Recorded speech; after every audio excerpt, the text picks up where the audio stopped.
Things are quiet now. But you won't believe how quickly the world came apart. The lights in the sky. Fires.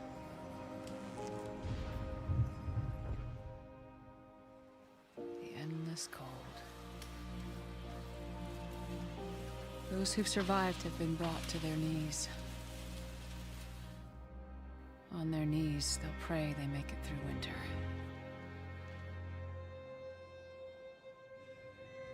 When I was a doctor, I heard those same prayers. People hoping against hope. I couldn't do anything for them then. I'm not sure I can help them now, but I need to try.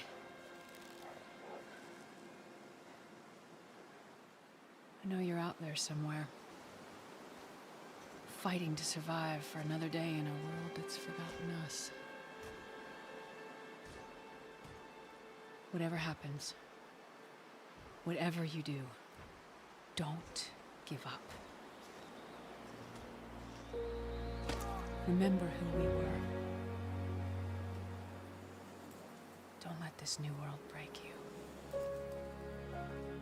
And I will see you again.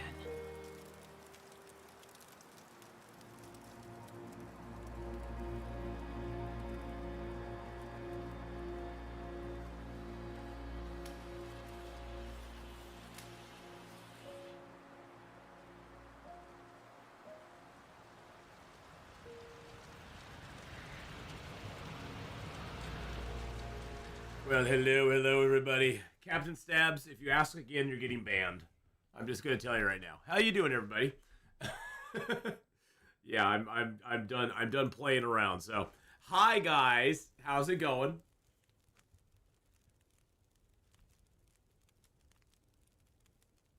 Yeah, just let it lie, dude. If I want to do the no clothing thing, I'll do it at some point. But that's not what I'm doing right now. So. We are doing our 50-day in every zone challenge. That's where we're at. And today we're leaving Forlorn Muskeg. We're leaving Forlorn Muskeg. Too skinny to be fat. Anna Wright, how you doing? How's it going? Ahab, how are you doing today? Hope you're having a good one. And Captain Stabs, I hope you're having a good day as well. Welcome into the new year, everybody. Welcome into the new year. It is 2026 now, which hard to believe. But today, we're actually going to be leaving Forlorn Muskeg. We have exactly 2 days left here in Forlorn Muskeg, and then we are outie.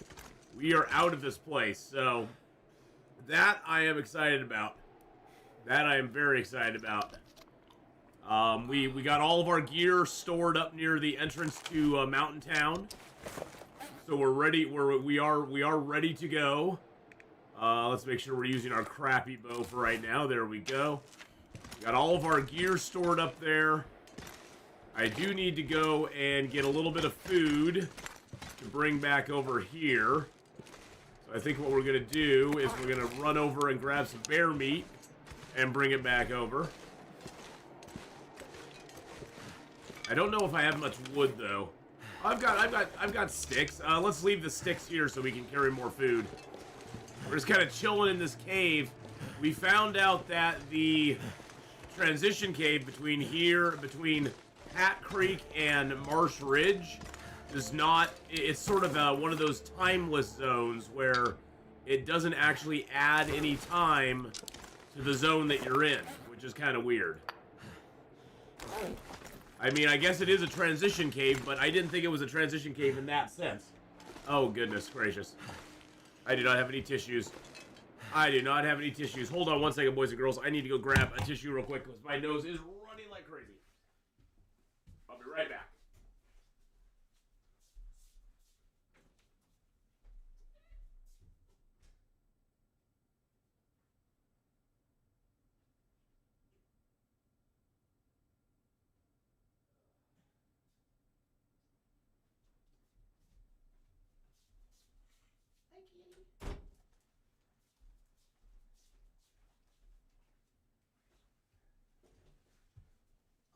I got a friend who came in, boys and girls.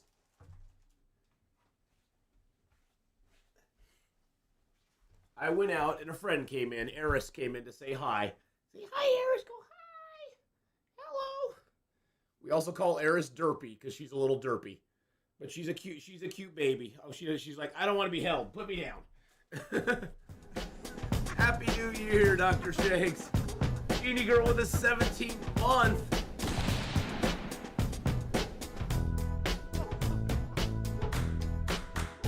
Thank you so much, Genie girl, for the 17-month resub.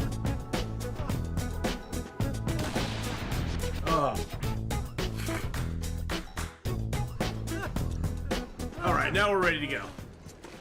Thank you again, Genie girl, for the 17-month resub there. You moved from YouTube. Well, welcome in on Twitch. Welcome in. Oh, my nose is running like crazy this morning. It's just kind of dripping. But yes, one of my kitties came in to hang out with me today, so she'll want to leave at some point. I'll have to let her out, but she's just gonna hang out in here for a little bit. The male kitty in the house, she's a female, and the male kitty in the house kind of is he's a little overbearing. Let's just put it that way. In other words, he's a little of a dick. And he kind of picks on her.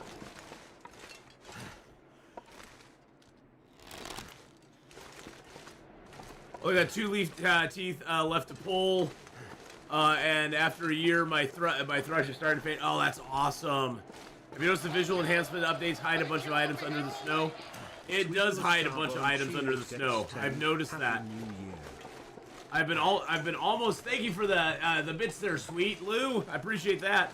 Dr. Shanks, I've been almost thinking of turning the visual enhancements off because I have noticed a lot of stuff disappearing underneath the snow. It's still there. If you mouse over it, you can find it, but it's not like readily available. So I've actually been thinking of turning it off. It looks nice having all that around the tree bottom, but here's the difference in what it looks like. Let's go into options, visuals. I think it's under display. No. No, is that it? No. Under quality. I think it's the ambient. Is it the ambient effects? I think it is.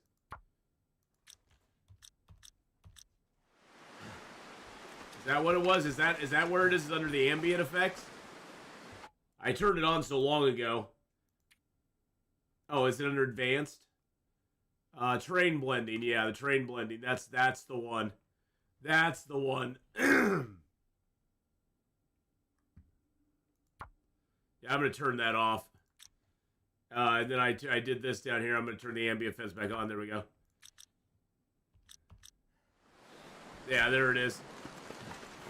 It blends that snow around the bottom of the trees, but it does hide stuff. The power in the So we're gonna turn it off. stop me. NED plays. Thank you so much for the follow there. Appreciate that. I've been cooking for everyone Christmas, and I'm glad the holidays are over. Now I need to save the monies again for this year. Yep, I'm all about the saving the monies right now. I'm trying to save up enough to get a new car. Well, a new one to me anyway. Not a new car, but a new car to me.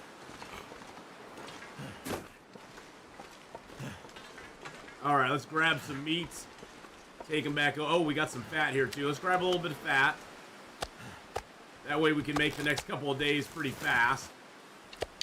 I need to drop something. Nah, you don't need to drop anything. There we go. Now we got enough on us. Let's head back over to the old cave here. We're just kind of chilling in the cave for the last couple days here. We're gonna do a little cooking today, and then we're going to wait until it hits day 50 and then head up to the top and grab our stuff and go into Mountain Town. Mountain Town is there. We basically got everything that we wanted from the base over there. We have our base set up by the forge, and we just grabbed everything we wanted though from there, and we're ready to go. A new car would be a dream. Yeah, well, I've owned new cars before, and they aren't worth it. They lose so much value so quickly. In my opinion, they just ain't worth it. You can get a nice lightly used car for you know, a third of the price, and it's just as good. You know, it'll have a few miles on it, but it don't really matter at that point.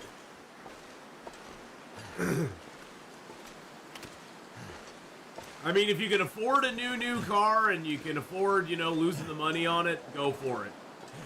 But I wouldn't. 'Cause I'm cheap. I'm cheap that way.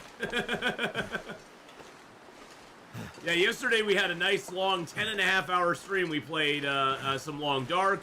We played some Expedition 33. We played some 7 Days to Die. We hit all the notes yesterday. It was a lot of fun. I had a blast. We're gonna do a little Long Dark today for about 3 hours. Then we're gonna do a few hours of Expedition 33. We just got to the Gestural Village today last night. So we're gonna be going into the Gestural Village, and we might finish up Act 1 today. I'm not sure though. I'm not sure. So hey Dupes, thank you for that 33 months. Oh my goodness. 33 months and it started a hype train.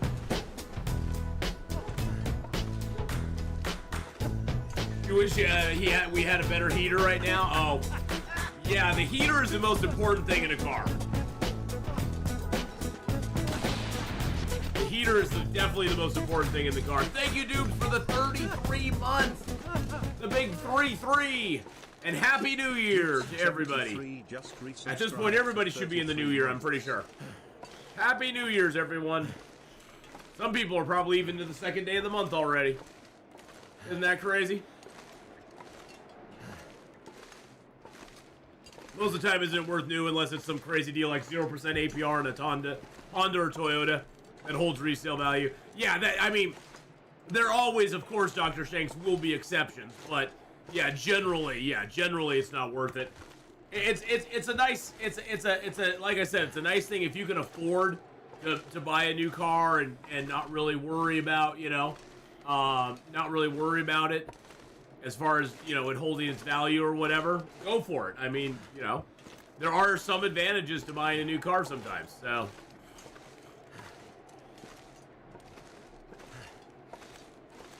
But I'm just looking for something, you know, that's a few years old, that's, you know, got some miles on it, but not too many miles.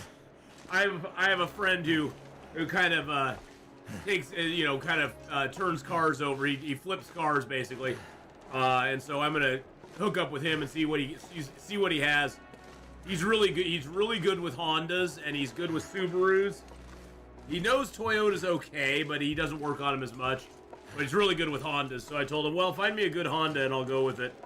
Because those Hondas will run for hundreds of thousands of miles.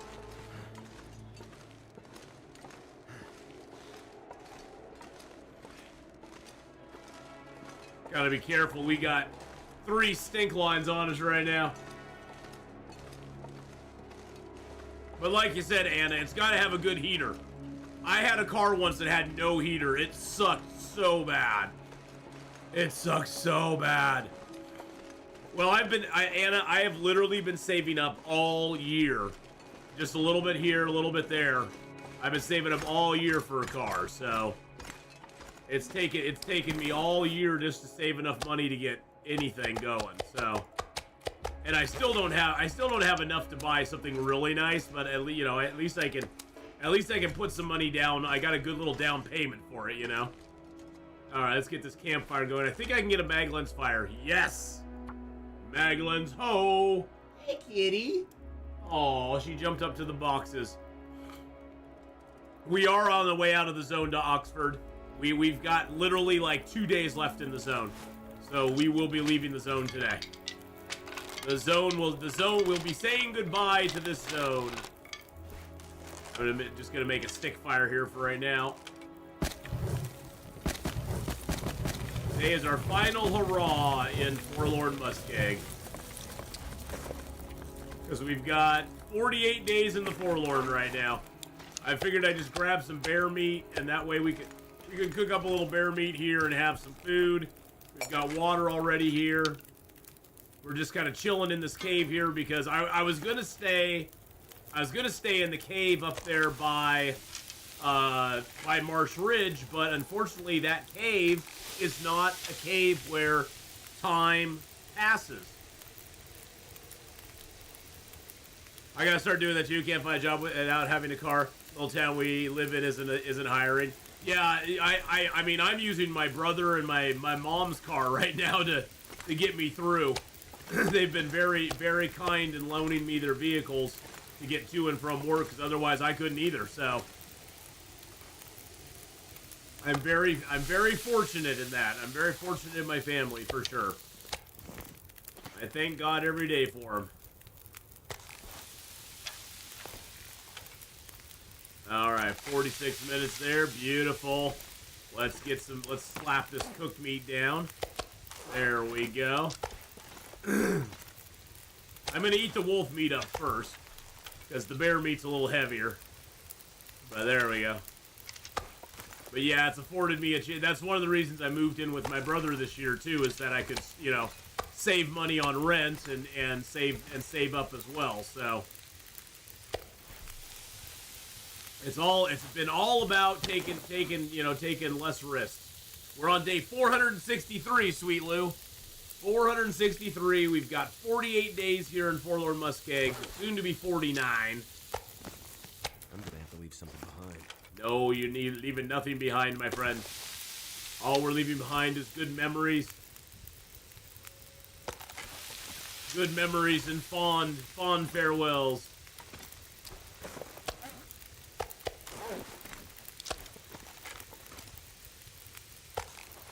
Alright, let's go ahead and put that there. Perfect. Now, we really don't have anything in this cave other than a little bit of food and water and stuff, but that's alright. This cave is not meant to be our yes, the plan. What is the plan in Mountain Town? Explore the whole thing, maybe kill the cougar if we can. I think we'll definitely try to kill the cougar just to get him the hell out of the way, but we'll avoid him at first so we can get into town. I mean, most likely what we're going to do is we're going to stay a little bit in the Milton Basin. I want to do a little fishing in the Milton Basin as well as see if the moose is down there. Set up a little base in the Milton Basin. Hey, Faith, how you doing? Hello, my dear. But set up a little base down in the Milton Basin, and then from there, go up to the town, get into the farmhouse, and then from there go into the town itself and set up at the Grey Mother's house as our main base. And I'm going to take apart the workbench at the farm, and I'm going to reset it up at the Grey Mother's house. So we're gonna move the workbench, the Grey Mother's, and then we're going to go ahead and search the entire town. We're gonna fix the radio tower in the town. We're going to, if we can, we're going to have to find a battery. I'm hoping there's a battery in town, but we're going to fix the radio tower if we can. And then we're going to go and do the garage, go to the plane crash. We're basically going to do everything we can in that zone. I'm wanting to try to kill the cougar, but I don't know if we're going to or not. Moving workbenches. Moving the workbench is part of the new Tales from the Far Territory thing. You do it with the woodworking tools. You now, at every workbench, you can tear down the workbench, and you get the vise, and then you have to create the workbench. I'll show you here. To create the workbench, you have to have the vise, the cedar, and the woodworking tools. Faith!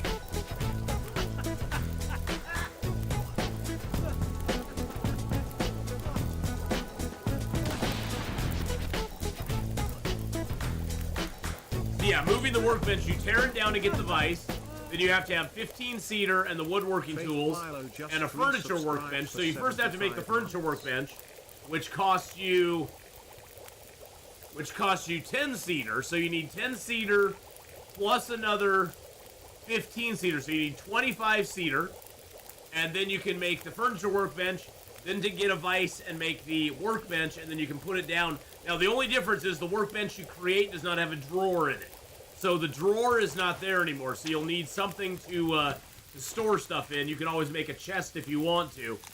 But, yeah, it doesn't have any drawers. But, other than that, you have a fully functioning workbench at that point. Which is really nice. It's nice, and you can put that in any indoor area. Any indoor area you want, you can put that in. Hey, Genie Girl, thank you for the 100 bits. Oh, I appreciate that. Thank you so much. On Interloper with no trader, like the puppy mode. I restarted on Interloper with no trader, like classic mode. Nice. Yeah. You don't have to do the trader. I mean, the trader is a totally optional thing. Time to look for shelter. We ain't looking for shelter. We're cooking up some food and some water.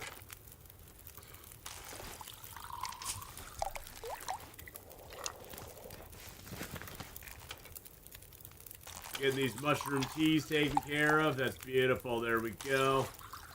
Got a little time left on the fire. Nice. Hey, thank you for the 10 bits there. Thanks so much, Sweet Lou. Appreciate that. Okay, we got all that done. Got an hour 51 on the fire. So I say we make some more water. Make a couple liters there. Oh, a couple liters there. Make a liter there. Throw down our other bear meat. There we go. Beautiful.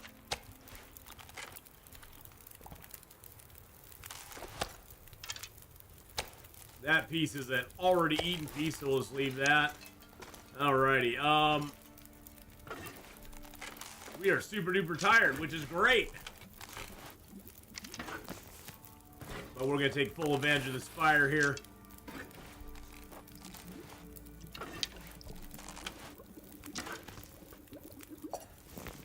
Grab our pot and our pan. Get our bedroll out. Wow, the bedroll's already at 83%. I forgot how fast this thing wears down. Well, we've been using it kind of wild too. We've been wilding out with it. We've been using it as it wasn't intended. All right, we'll go drink down here. There we go.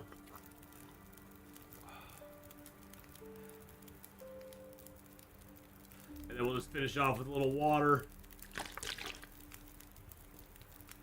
I like making the teas and then drinking them all down to little tiny bitty bites.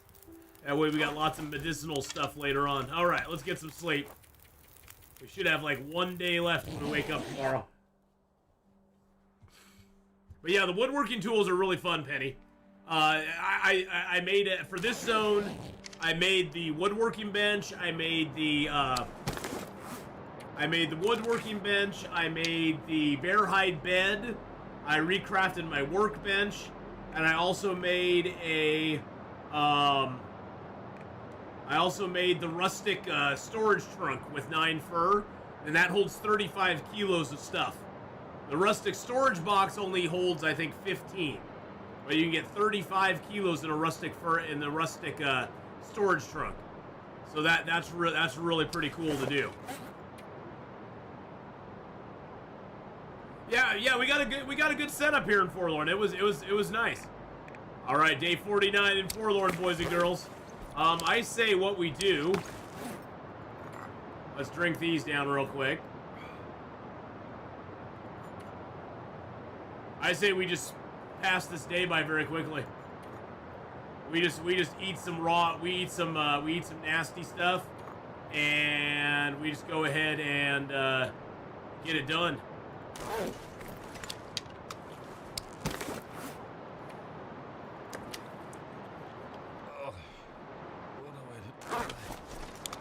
All right, we got some food poisoning. That's lovely. Grab our sticks. There we go. Take our medicine. There we go. And we'll sleep for 10 hours.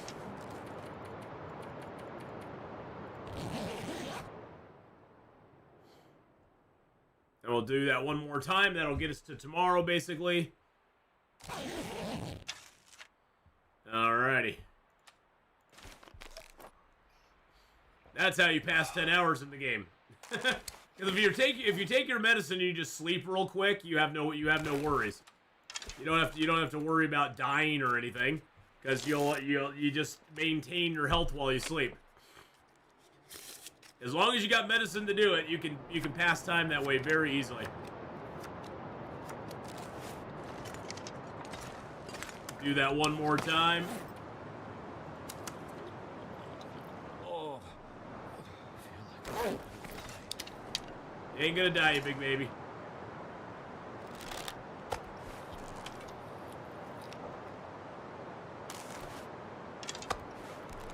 Let's get our food in our belly. Food in the belly. And then let's take our medicine. There we go. Get some water. When we wake up, it'll be time. Afternoon all, just finished watching last night's 7 Days live stream. Oh, it was fun in 7 days. That horde was wild. That horde was wild, and we got one of the big golems in the horde. We didn't get a chance to kill the golem, Kenneth, but, you know, hey, those guys are tough to kill. They have lots of hit points. They have more hit points than anything else in that. It's crazy. All right, let's eat a little food. Then we'll check the days. Okay, so that piece is a little bit of there. And grab you. Drink you. And it should be 50 days in Forlorn at this point. Let's check the official stat tracker. 50 days in Forlorn Muskeg, boys and girls. It's time to go. It's time to leave. Let's go, let's go, let's go. Oh, Forlorn. Forlorn, you were a beautiful zone. It was actually a lot of fun to spend 50 days here. We never found a moose, ever. I think we have a file where the moose is just not spawning in Forlorn. We didn't ever find his spawn point. We never saw him, never heard him. And we traveled all over this zone. Everywhere. I don't think there's a nook or cranny we did not go into in this zone.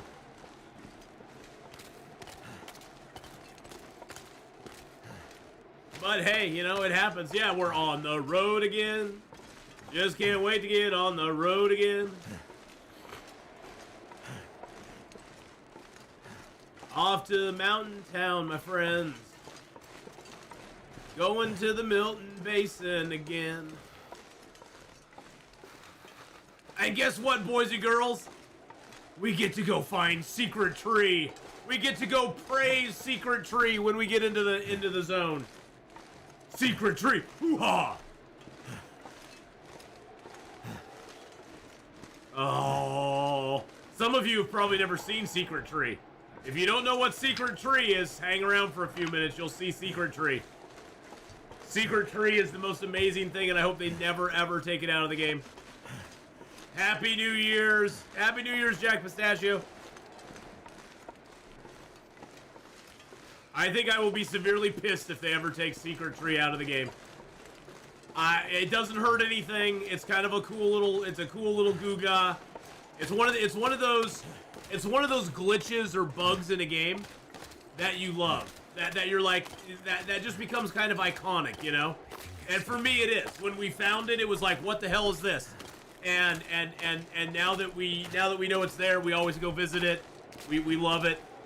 What's the plan for Milton? Well, we're gonna spend a few days in the basin. We're gonna do a little fishing, gather the cattails, see if the moose is up, and then we will ascend into Milton proper and stay at the farmhouse for a couple days. We're gonna tear down the workbench at the farmhouse with the intention of rebuilding it at the Grey Mother's house, and then we're gonna move into Milton proper and loot the entire thing, set up a base in Grey Mother's, build a woodworking bench there, build a crafting table there, and then we're gonna explore. You know, we'll of course go over to the garage and that area, and then we'll go up and kill the bear. We're gonna keep an eye out for the moose, of course. So we got lots of plans. I mean, we're basically gonna do everything in Milton. We may even kill the cougar in Milton. I don't know. We may kill the cougar in Milton. We'll see. I don't know. I don't know in Milton if the cougar, like, how many different spawn points the cougar activates when you attack him. I don't know where else. I'm trying to think where else the cougar could be once you attack the first one. Like, where else he could spawn on the map. I don't know.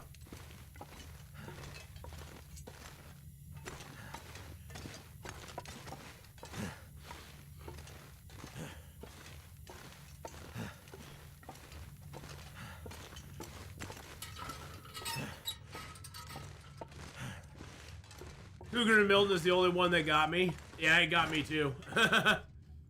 He got me too. Hey, Alice, how you doing? Happy New Year's. There's a good-looking dude. I don't know what you're talking about. Oh, Will? Yeah, Will is an extremely good-looking dude. Will is a Chad. He's got that jawline. He's got the chin. Now we're 42 kilos right now. I'm gonna pick up a few more sticks here as we go.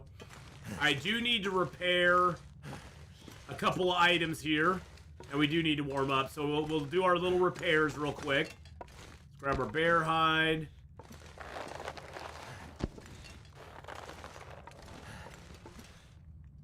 Let's drop all of our sticks here. Let's drop our coal here. I'm gonna drop. I'll take 2 pieces of coal. That should be good. Drop that water here.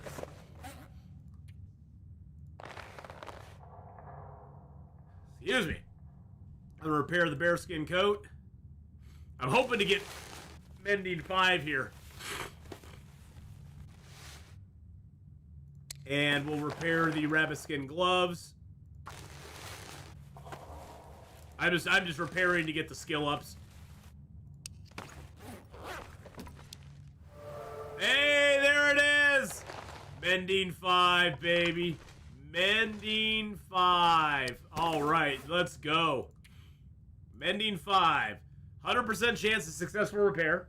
Repair time decreased by 40%. 25% greater item condition increase. And 35% reduction of sewing kit wear. Nice. Very nice. I like it. I'm not gonna repair that for right now. We're gonna leave that. I'm gonna leave the deer hide and the gut here. So yes, mending 5. It's been a long road to mending 5. Holy crap. Alright, let's see what else we want to leave here. I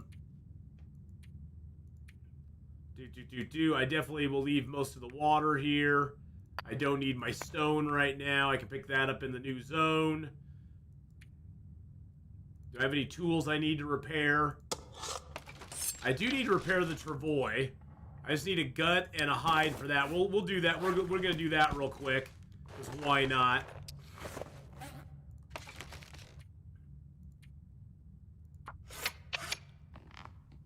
Might as well try it anyway. There we go, back to 100%. Excellent. Let's go ahead and get a drink in us. Actually, you know what? Let's go out and eat first, then we'll get a drink. How many real-world days have I been playing this run? I mean, I started playing it last year in, like... When did I start it? I mean, my streaming has been rather inconsistent this last year. That's one of my goals this year is to get my streaming to be a little more consistent. Let's see. When did we start this run? Actually, let's see. When was the first video uploaded? So we've been doing this since March of last year. March 1st of last year was when we started it. So March 1st of last year. At this point, wonder if you got Rifle 5 before Fishing 5. If I find a rifle book, most likely, yeah. All right, we got to go grab our gear that we left over here.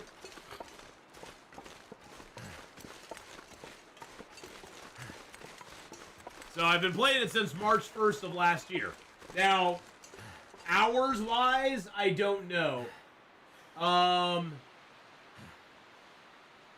don't know how many hours of videos it is. but there's 58 videos in the series, and they're all 3 to 5 hours long. So I guess you can extrapolate from that. Where's my stuff? Here's my stuff. Okay, we're a little bit overweight. We're gonna have to drop some weight. We're gonna have to drop 0.65 kilos. What can we drop? Oh, I bet I can just drop the water. That's 0.44. Let's see. What else can we drop here? Oh, I have tons of cattails. Yeah, I'm gonna leave some cattails here. We're gonna find so many more cattails. It'll be good to have some cattails left here. Wayne will gain too many Christmas pounds. Could be. Let's move you over by the other animal fats. And then I'm gonna drop a few cattails here. And then we will drop the rest of the water here too. Now I can pick up a couple cattails.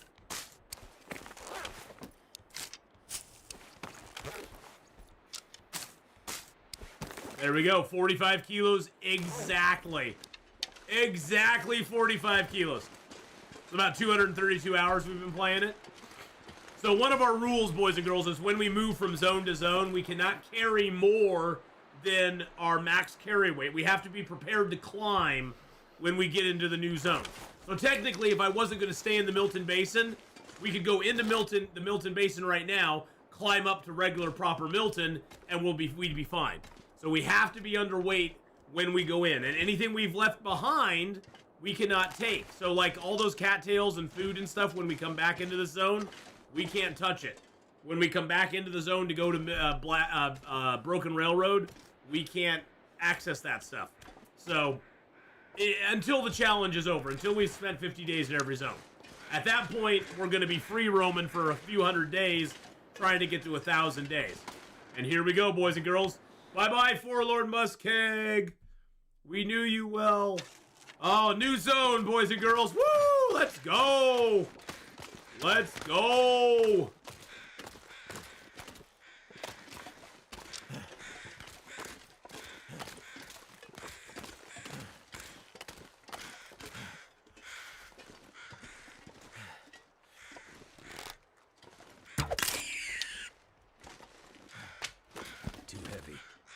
All right, let's drop him. Oh, actually, it's not that cold out. Let's just go ahead and grab the meat. Actually, you know what? Let's drop the rabbit. Let's grab this feather here. Grab the meat, the hide, and the guts.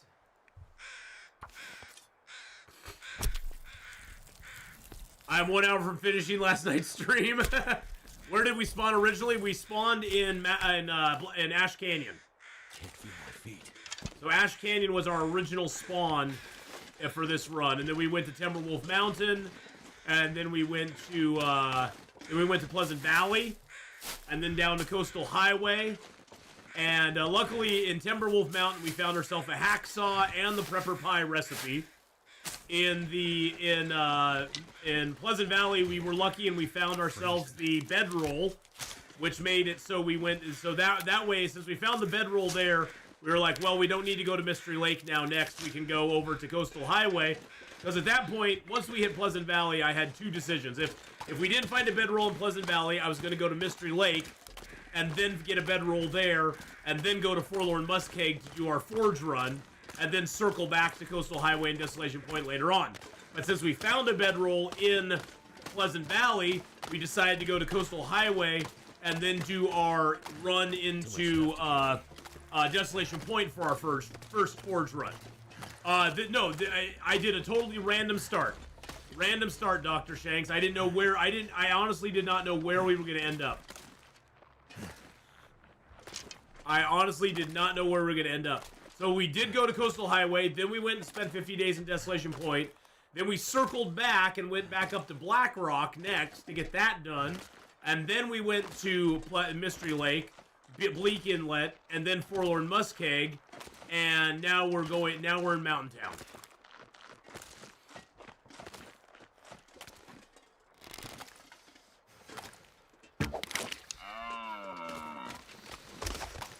Thank you for your sacrifice, Mr. Deer. I appreciate it.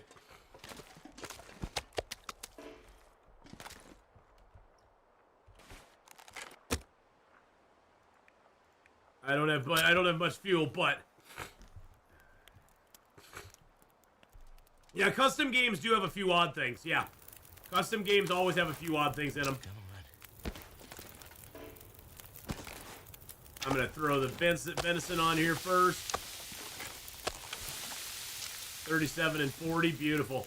Let's get as much meat as we can off this guy. Oh, can we take it all? Oh, we can take it all. Oh, and we can take the guts too. Nice. Oh, wait. Wait. Hold up. I need to add a piece of coal to it. I was like, wait a second, why is the fire going out already? God dang it. I didn't add my coal to it. But yeah, we did a random start on this one. Anna, right? How's it go? Old fart, I'm glad to see you here. I'm glad you're almost done with last night's stream. We had a good time. It was a lot of fun.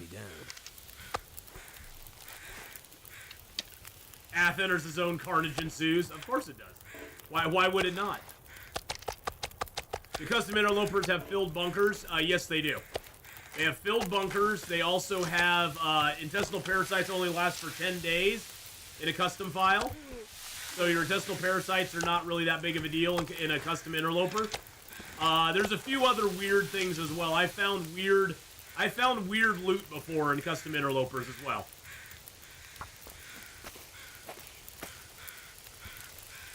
I think one custom interloper I found a actual like hunting knife in one of them. The custom game always kind of bugs it a little bit for whatever reason. I don't know why.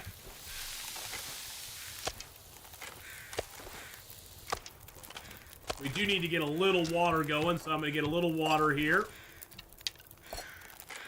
I figured since it was foggy out, we might as well start a fire. Use my other piece of coal.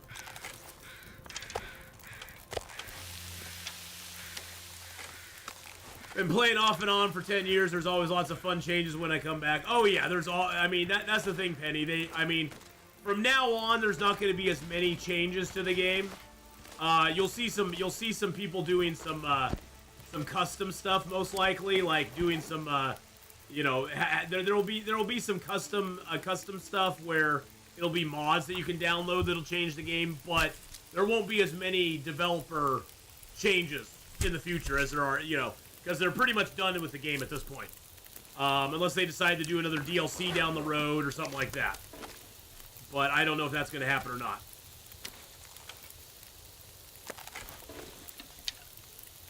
Alright, so we got 2 deer hides now, right? Yeah, we got 2 deer hides and a rabbit hide.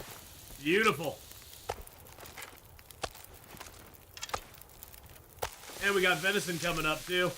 I'm loving it. Oh, wow. 3 more deer over there. And what's that over there? Another deer over...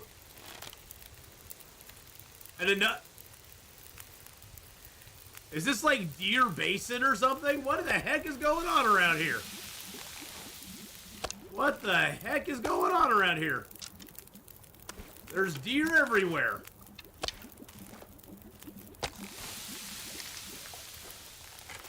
Alright, we got some water. Sounds like it's time for a blizzard. No, don't say that.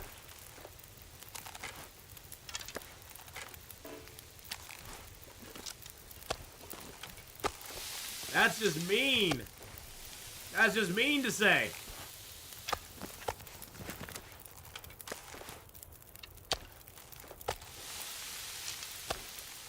That's cooked venison. We only got 2 more pieces of venison here, and then we'll be done.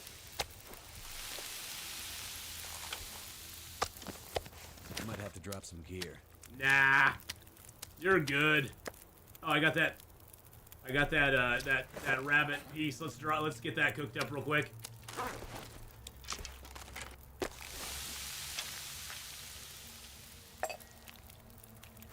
And let's cook up a little cooking oil as well. We got a little cooking. We don't have any cooking oil right now. We'll probably find some, but I don't want to not have cooking oil, so We have the fat. We might as well get some cooking oil from it. Dusk. There we go. Nice little bottle of cooking oil. All right, let's go ahead and drop the... Where's my travois? There it is.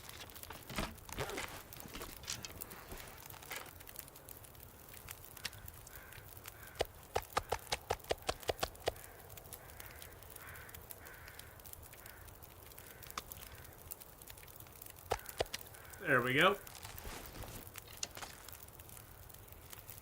I'm gonna grab a couple torches just to have them. Yeah, early deer hides never hurt. Get our crappy bow out. Grab our travois. And off we go. There's a lot of deer out here. There's like 5 deer out here other than that one. There was like 6 deer out here.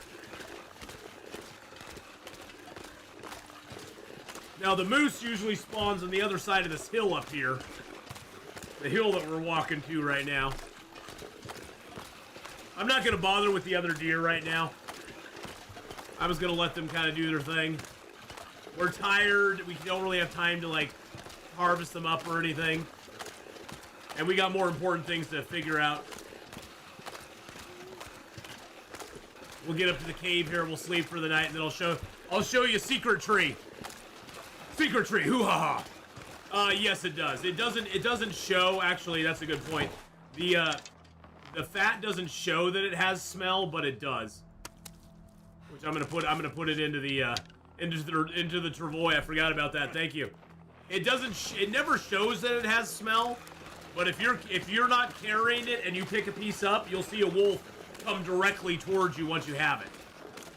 The smell, I have always felt the smell system is kind of...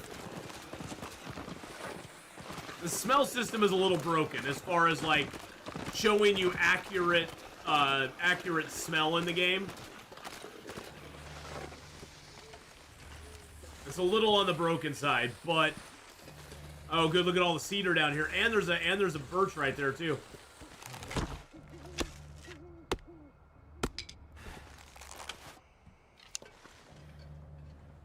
There might be a wolf nearby, yeah.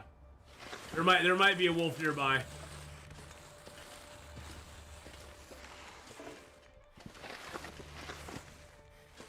Really? What? Really? Okay. Feels like a lot of gear. That's goofy as heck. Yeah, that entrance to that cave there is just so annoying. Piece of coal.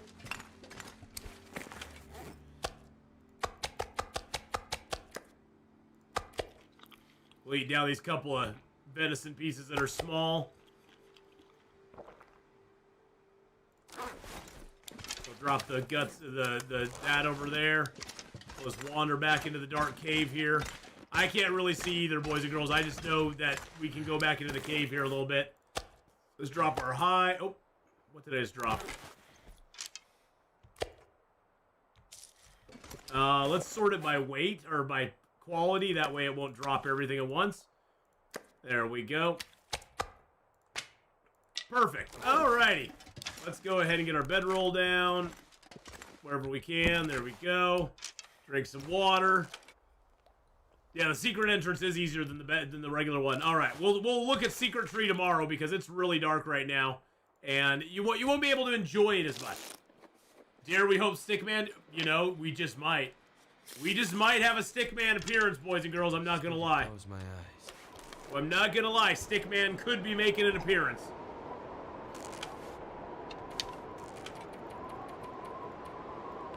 All right, let's get a little rest. Wait and see how you doing.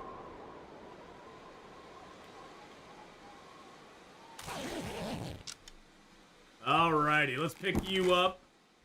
We got our stuff curing back over here. I'm going to kind of arrange it a little bit. Good lord, it's hard to put stuff down up here.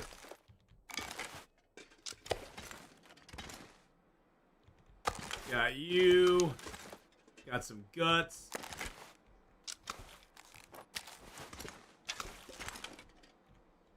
I think there's a wolf now over by the island. I think, well, there feels like sandpaper. over on the other side to the right. If we go out of the cave and go to the right, there used to be always a deer there, but I think he now shares that spawn point with a wolf. So we got to be careful going out over there because it could be a wolf.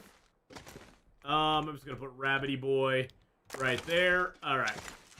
A little more coal here. Nice, nice. A couple pieces of cedar firewood. That's beautiful. Get a little food in our belly.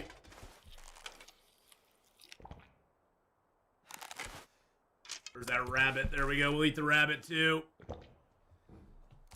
Yep, we got a new timeline now. That is true. All right, now we'll show you where Secret Cave is. It's right here. Or Secret Tree. Secret Tree is right here. If you come up, see how this is a mountain face here? Oh, there's a deer over there. See how there's a mountain face here? If you come up here to this little point, and you go like this. Secret Tree! Hoo-ha-ha! Secret Tree! Hoo-ha-ha! Secret Tree! Hoo-ha-ha! Yes! Secret Tree! Secret Tree! And it's also protected from the wind in here. And if you're really desperate, you can build a snow shelter in here as well.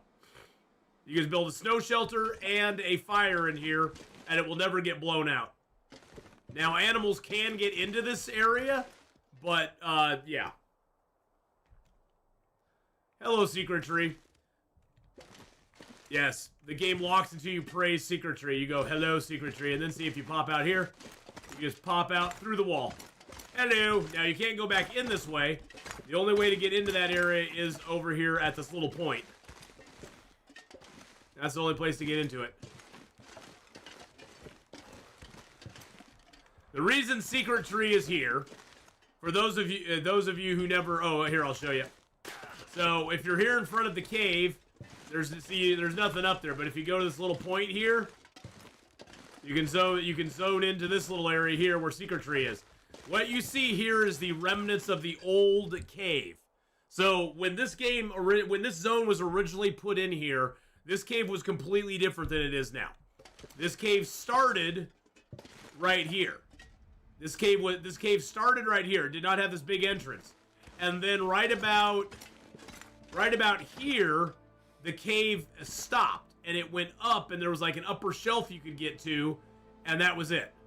And there was no warm spot in this cave. This cave was completely cold all the time.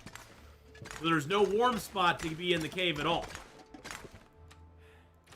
They've changed the cave since then, and it's a lot better now, but it used to be really, really bad. All right, let's head over here and see what we got.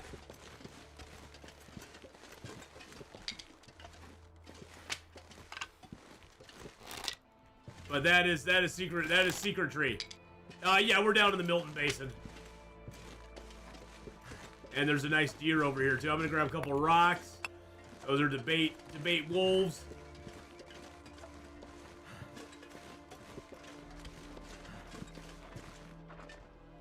Oh man, I scared him. I thought I was gonna be sneaky and sneak up on him, but nope. But how you doing, Steven? Yeah, we're down in the lower Milton Basin area.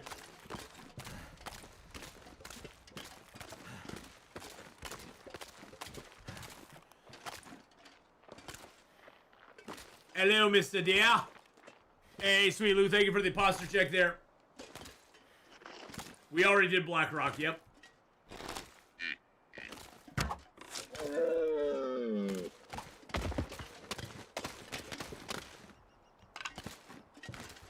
Switch over to the fire hardened arrows for the old rabbit ear. Oh, I forgot these shoot straight. I keep forgetting there's not a lot of drop on the fire hardened arrows. The fire hardened arrows don't have a ton of drop on them. The other arrows do, but these don't. For whatever reason, I don't know.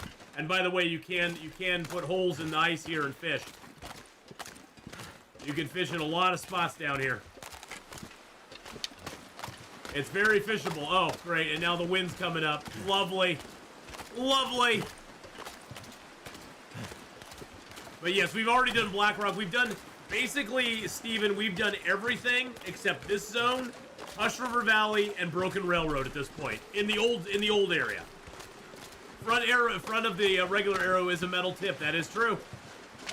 So it does make sense that it doesn't fly as straight. You have to give it that drop. Speaking of which, let's switch over to our regular arrows now. Yes, we have 30 regular arrows. I made a ton of arrows in Forlorn Muskeg because Forlorn is our final forge zone until we get to Forsaken Airfield. So I wanted to have as many arrows as possible. Oh, there's a wolf. Where'd you come from, buddy? But I'm liking the fire hardened arrows a lot.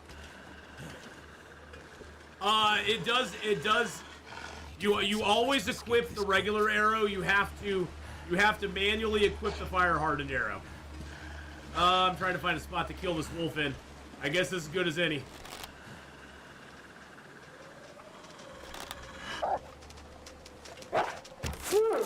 There we go. All right.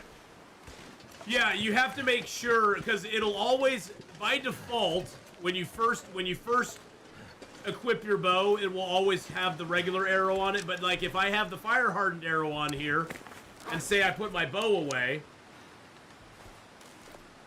and then I get my bow back out again, it still has the fire hardened arrow on it. So you just have to be like very aware of what arrows you have equipped. It's just another thing you have to keep track of. It's not a big deal, really. I've not found. I mean, actually, I won't say I haven't found it to be. There was a wolf in Forlorn Muskeg. I had just killed some ptarmigans with fire hardened arrows, and I had not switched back.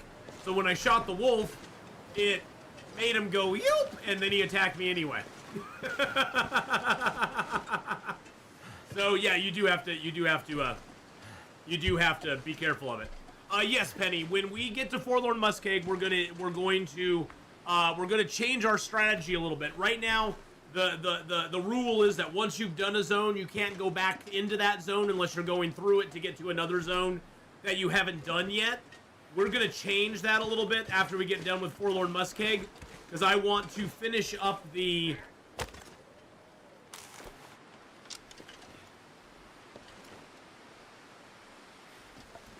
Is that a wolf? Is that another wolf?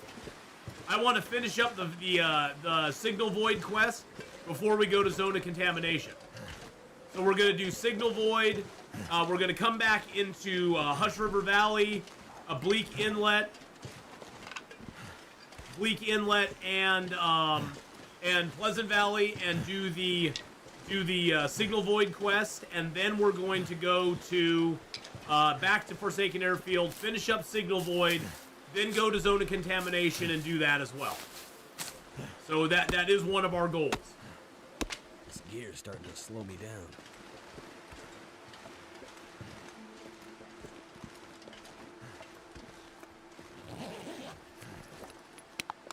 Little accelerant like that. And we got a whole bunch of firewood here.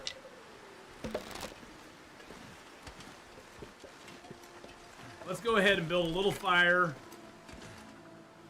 right here. Can do a mag lens. We'll just use our matches. And we'll accelerate it too, because why not? That should help warm things up. That should help warm things up.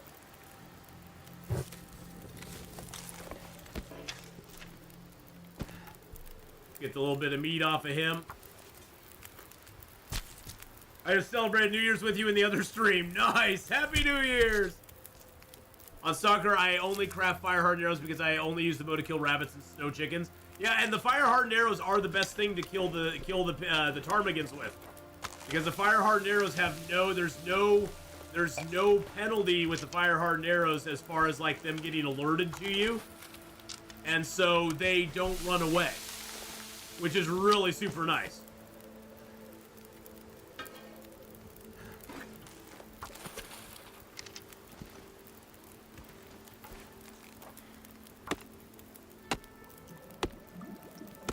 There we go. A little more cedar for us, I should say.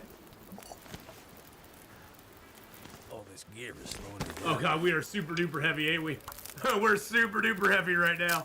We've got a lot of gear on us. I'm gonna break these down real quick.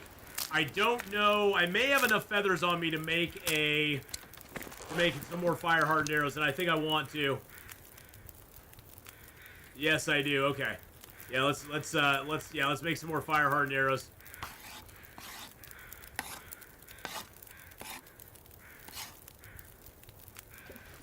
Let's grab the hide and the gut from this guy.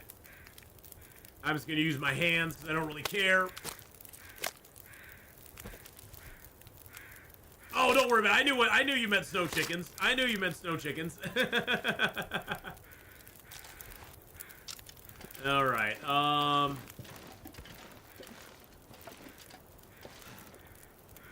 look at that. Right there, I'm warm, and right here, I'm not. It's only one arrow down, though.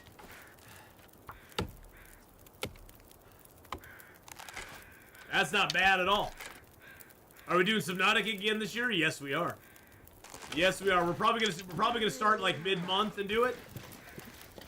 Like mid-month, we'll do a Subnautica run.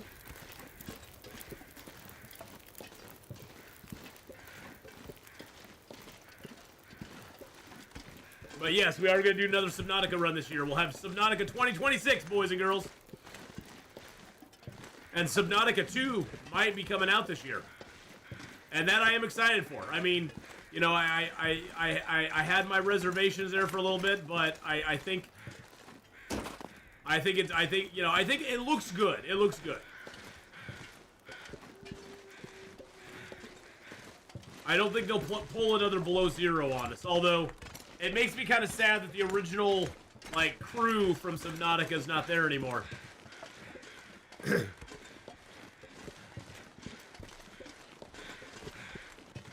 I'm just praying that it's as good as the original Subnautica. And the suck truck is not in it. If I see the suck truck, I'm bailing.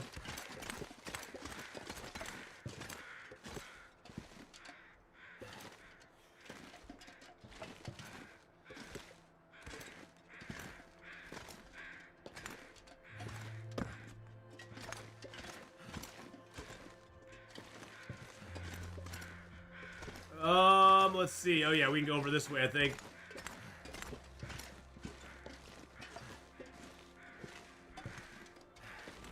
Ow, that's gonna hurt a little bit. It's in the snow. Oh, we are already in Mountain Town. We are already in Mountain Town, Cindy. We are in the Milton Basin right now.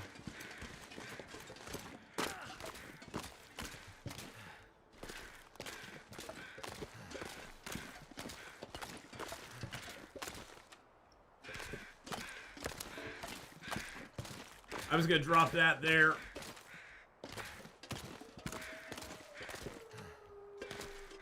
Trying to find a place to put my fish traps.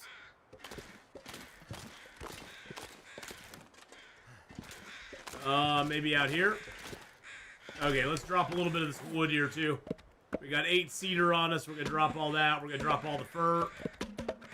And we're gonna drop most of the sticks. Alright, let's get out here, and then we'll work our way back.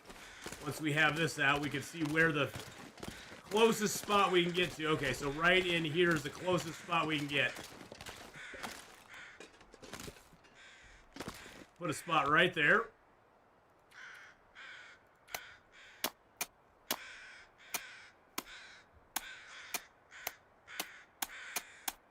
But yes, we are out.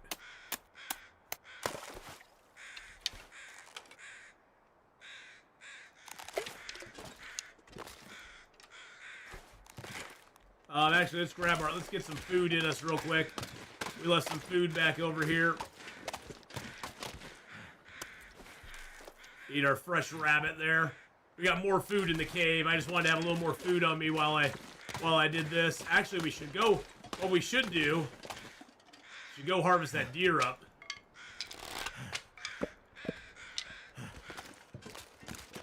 Get these fish traps put down.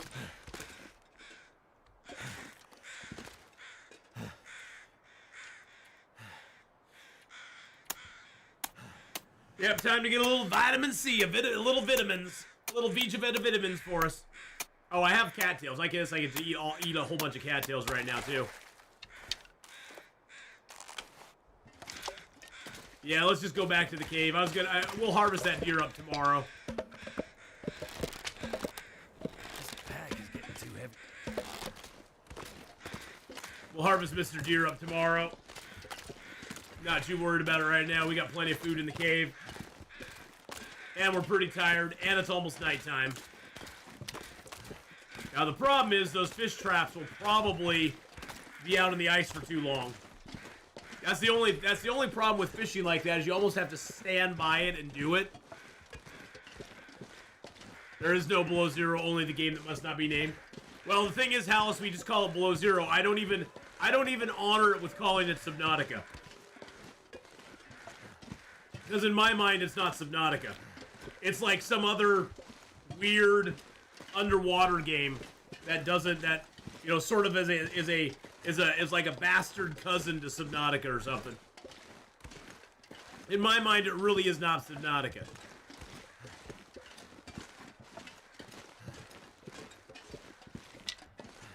Because Subnautica is this beautiful masterpiece that is just a phenomenally fun game and awesome looking and has great, tension and wide open spaces underwater that you can swim around and boat around and do stuff in. And Below Zero is a claustrophobic cluster F. Secret tree! Hoo-ha-ha! Secret tree! Secret tree! Hoo-ha-ha!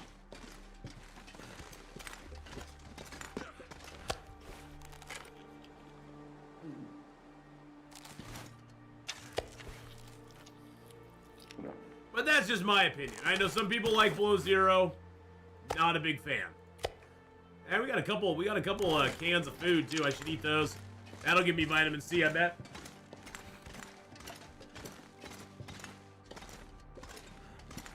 Let's put our wood down. Actually, you know what? You know what? It's time.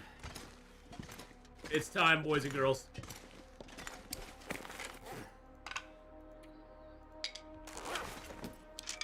All right, we see how it's gonna roll. Okay, I like it.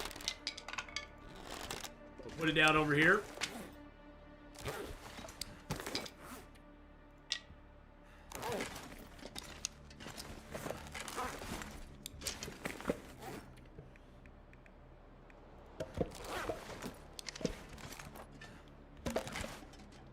It's time to have some fun.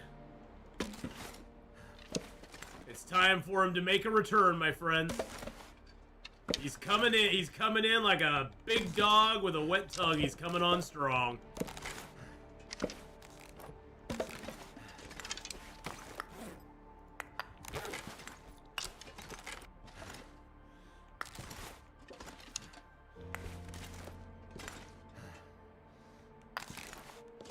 Drop that gut here real quick. Hide, gut. Maple, birch. Birch and maple, I should say. A maple birch.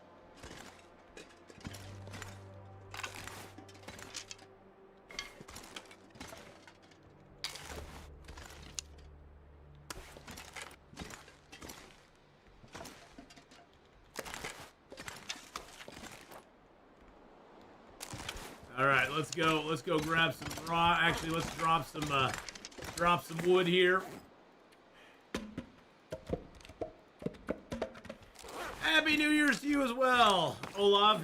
I hope you're having a good New Year so far.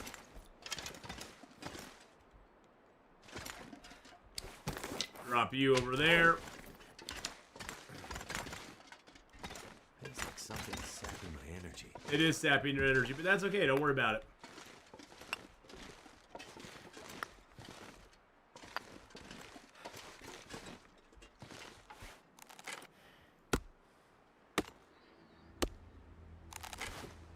That was a wild change.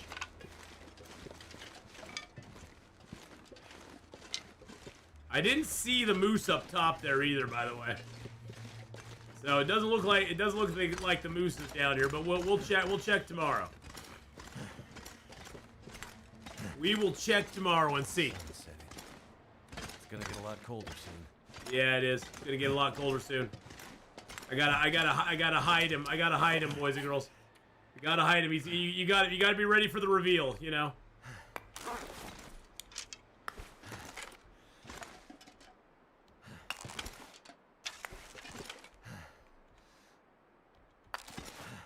Gotta be ready for the reveal. That's all I gotta say.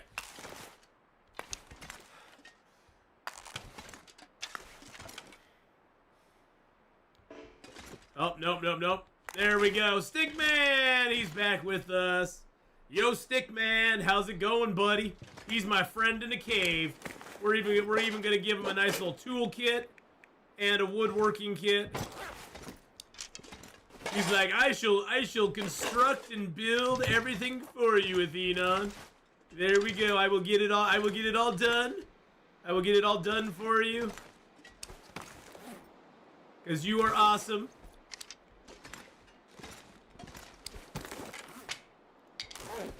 Actually, let's make his legs. Let's move his legs down a little bit.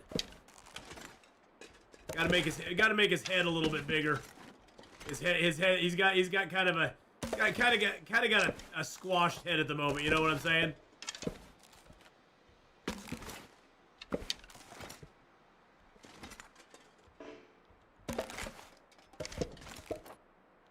There we go.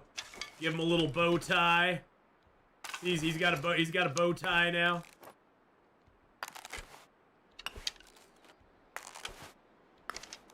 His mouth doesn't need to be that wide.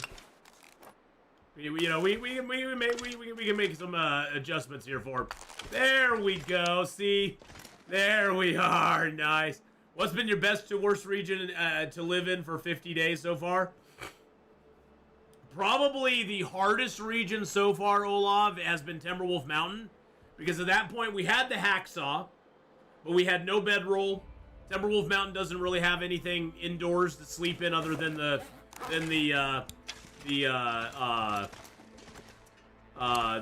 abandoned preppers cache and the Mountaineer's hut.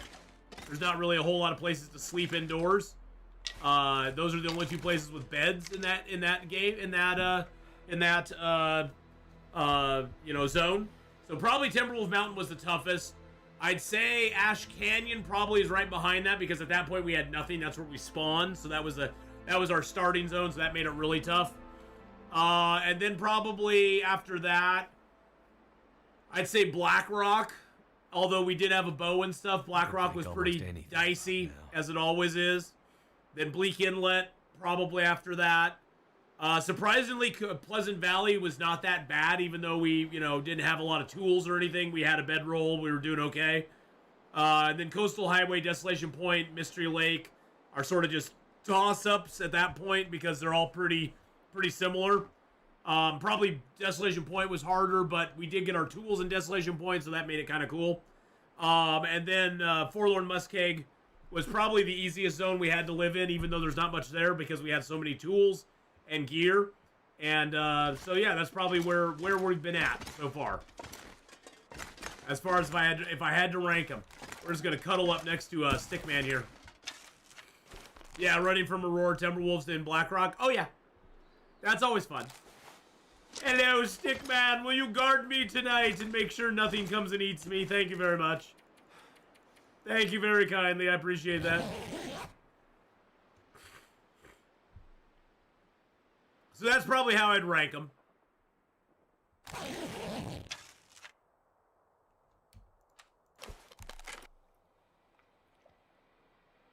The wolves love Ath. They keep inviting them to dinner.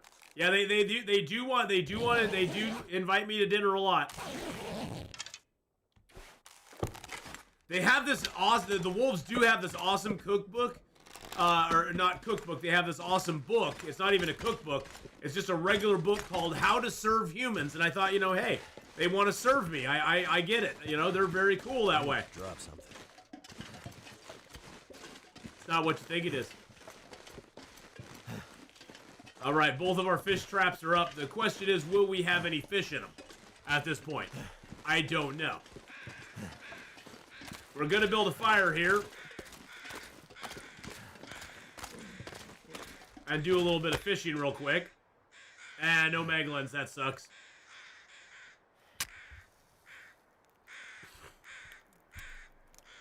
You're gonna say no, yeah. Unfortunately, when you leave the fish traps out this long, the lines are gonna break. The lines are usually gonna break on you. But we'll see. We will see. It is cold out. Where do I plan to end the run? We'll be ending, well, the official end of the 50 days part will be in Sundered Pass. That will be our final zone. Hey, we got a whitefish! Hello, Atheenon. Hello, Atheenon. Hello, Atheenon. There we go. Hey, I'm back. Woohoo! It's time for puppetry of the fish with Atheenon and me, Willie the Whitefish. We're gonna be rocking through this zone and having fun. Woohoo! Oh, he was nice. All right, let's get that. Let's get that back down. Get this one up. I think you only get whitefish in this lake, to be honest. I don't think you get anything else in the Milton Basin. But yeah, we're going to end in Sundered Pass. That's our goal. See, I didn't break the line. I was just waiting down there for you. Hey, did you see Willie? Willie came up here somewhere. I didn't see him, though. Are you going to... Wait, are you going to eat me? No, don't eat me. Don't eat me! No, we're eating you, buddy. You're getting ate. You're getting ate, my friend.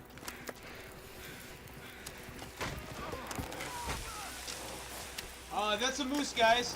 That's a moose, guys. That's a moose right there. Oh, see, and I just got... Oh, look at that. I just got the scurvy affliction. I just got the scurvy affliction wrist. That is hilarious. Let's drop that. And drop that. That is hilarious. We just got the scurvy. We were basically able to keep our vitamin C fine all the way through Forlorn Muskeg. And only since we got here has it gotten bad.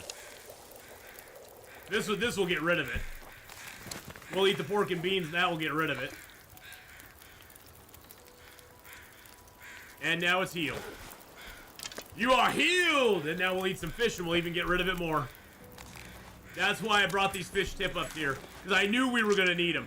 I knew this was going to happen. I'm gonna have to leave something behind.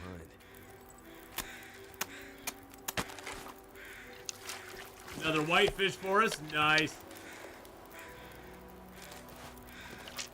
Wait, are we still sitting with frostbite? Oh, yeah, I've had frostbite from the very beginning of the game.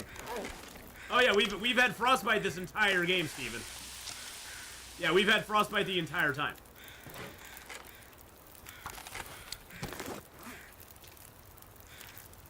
Yeah, frostbite has been following us around like a good friend. Actually, I don't want to... Yeah, I will bear that. Yeah. Frostbite has been our friend the entire game.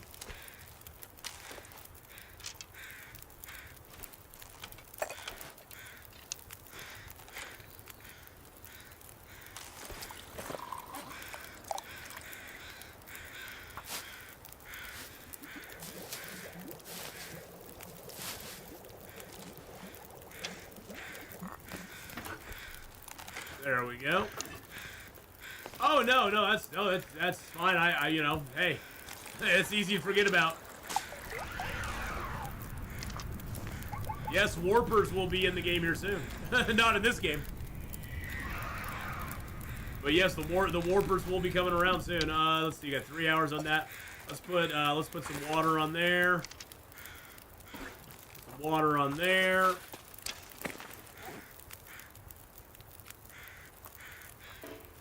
Oh, I'm not thirsty? Oh, shoot, okay.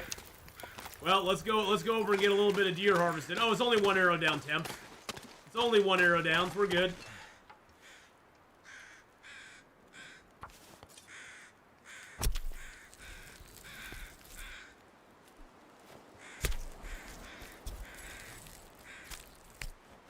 Can't feel my hands.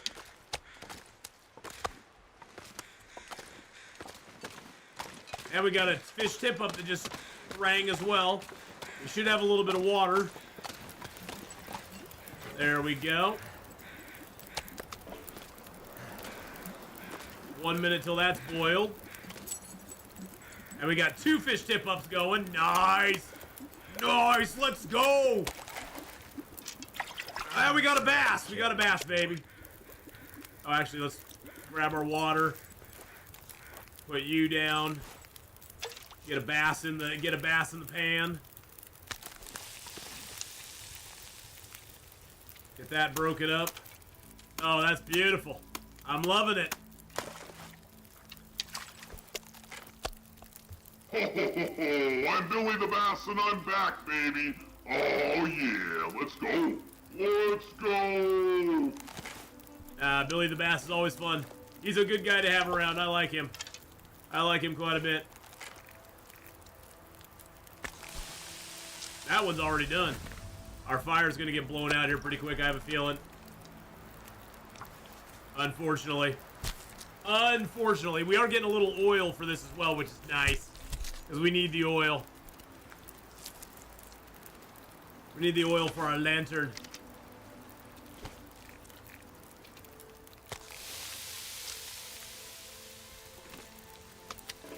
Alright, let's go grab the rest of this meat. We got bags over here.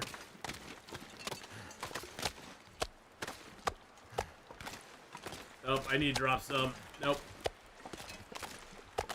Okay, I can only take one at a time. That kind of sucks, but that's okay. Let's take one at a time back over here. I don't want to be out there too long. I don't want to have to walk back with the bags. That would be bad.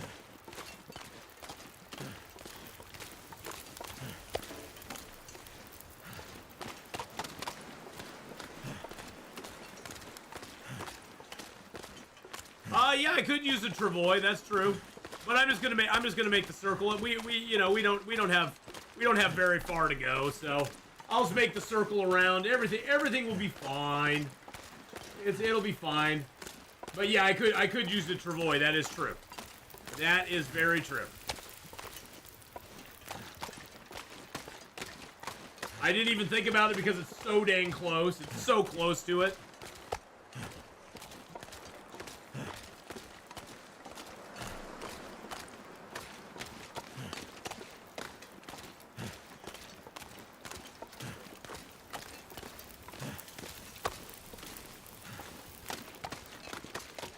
This gives us our daily steps as well, though. See, that's the other thing.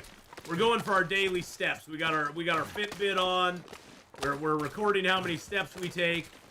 A POI from last night's stream that has the library is called The Right Residence in Vanilla. Yeah, we did it twice.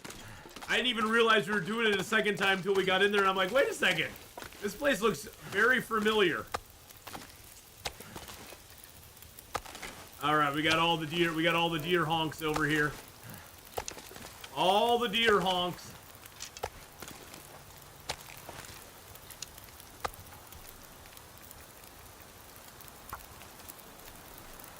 But yeah, that was a great POI.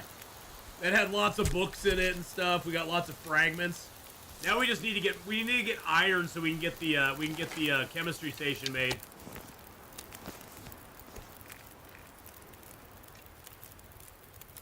$32.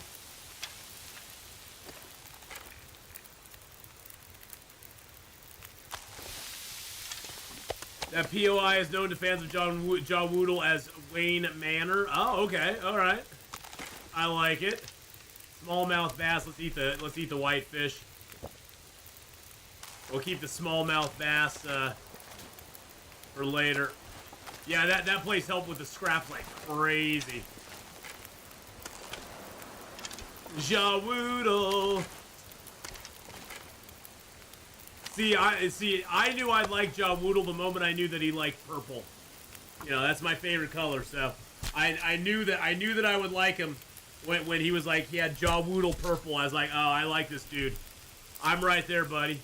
I'm right there with you. Some purple brothers there.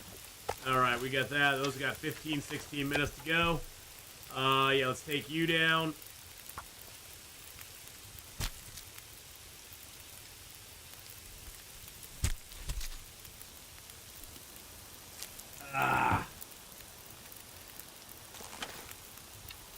8, 9 minutes there. Perfect. We're getting lots of this harvested up real quick. This cougar claw knife is nice. I will say. It is nice. It's a pain in the ass to get. You don't need it, but it is kind of nice to have. I'm not gonna lie. I do notice a definite increase in speed of stuff with it. Not only in harvesting, but in crafting as well.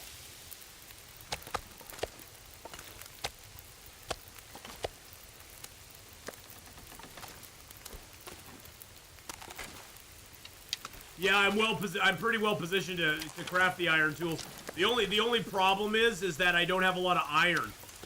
I don't have tons of iron. I'm still laughing from the shotgun parts glitch. Oh god, yeah. When we broke apart the double barrel shotgun and we got like 1,000 parts.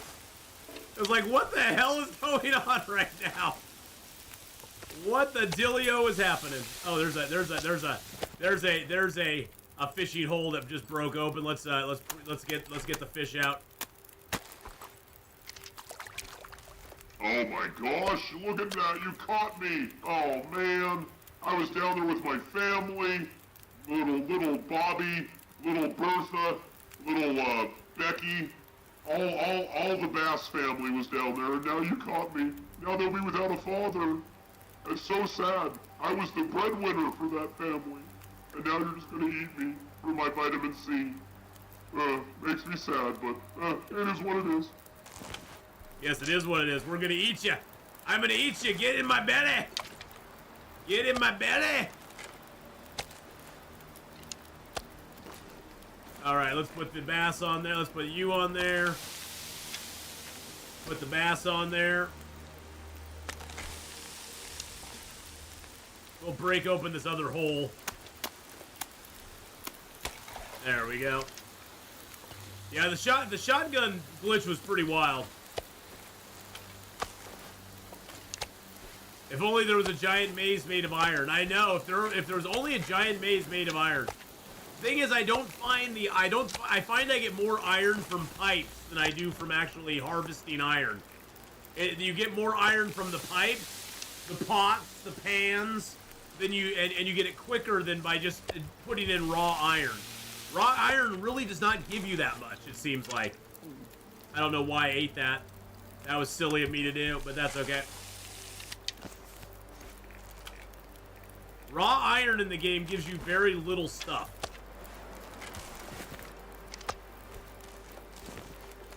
He was telling you a fish tale? I know he was.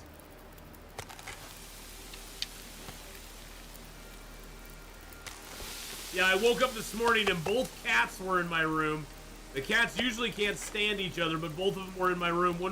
One was sleeping at the foot of my bed, and the other was curled up on a sweatshirt that I had over a box in the corner. They were just chilling out. Oh, I got another deer quarter here. Let's harvest that up real quick. They were just chilling out in the house. You can mine the maze for iron, yeah. I can mine the maze for iron. I can also mine it for nitrates. So we're going to go back to the... Next time we play 7 Days to Die, we're going back to the maze. The maze is going to be our sort of spot. I'm actually going to grab all the animal fat, the guts, the fish. I can barely walk. Actually, no. Let's drop one of the fish here. What the heck just happened? Oh god, it did. I don't know why the game crashes like that. That's so weird. It doesn't. It's not even crashing. It just closes down. I think I have some sort of like. There's something going on my computer. There's some glitch or something going on where it just closes down like that. It doesn't even close. It just minimizes it all of a sudden. I don't know why. I don't know why. My computer's hacked. They've hacked my computer because I have so much valuable stuff on it. They've hacked it for my excellent gameplay.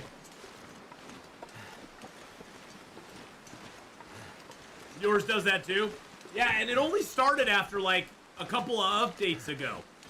A couple of updates ago, it suddenly started doing that, where it would just minimize Long Dark out of nowhere. And I'm not really sure why.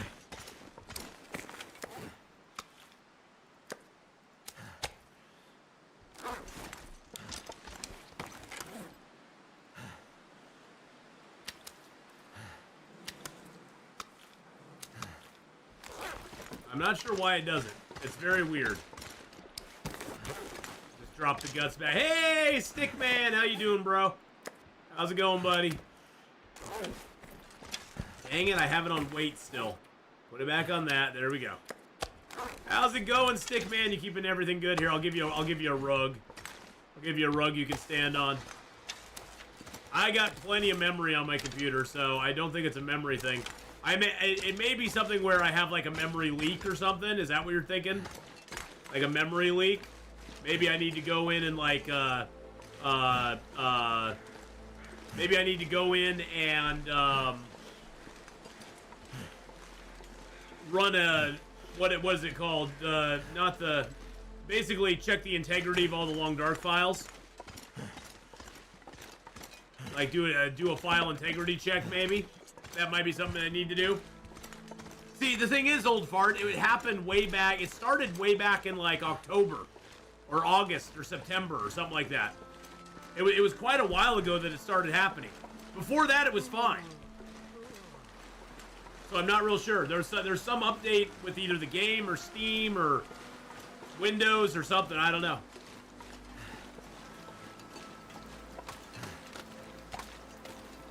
I don't know.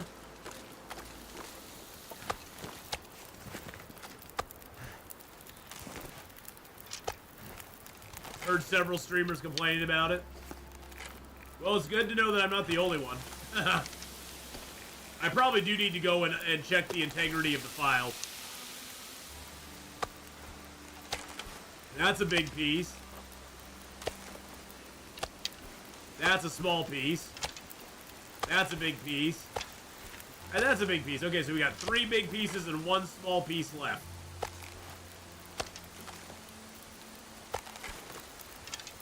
I'm gonna put 1 more piece of. No, I'm gonna let it just. I'm gonna let it ride. We got wind coming up, and I don't know if that's gonna. I don't know what that's gonna do here.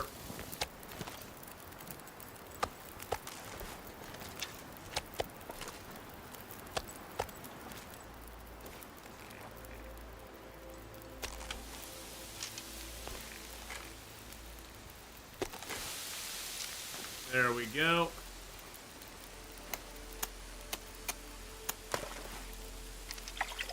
Oh my god! Golden eye, golden eye, I'm the big old golden eye. Hello, everybody. Welcome in. Look at my beautiful golden eye, staring at you, staring into your soul, staring into your soul. The goldeneye fish is quite exciting.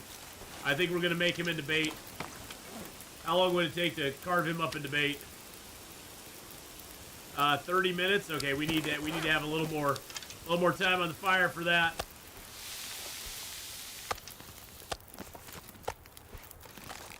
It's a bond fish. Yeah, it's the bond fish.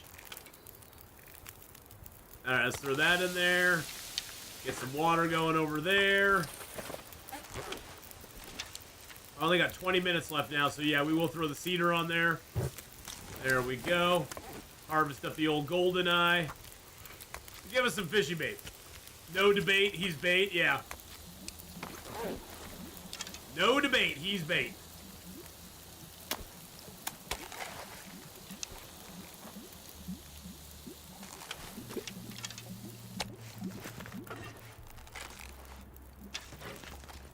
We only have 1 more piece of venison, boys and girls, and then we're done.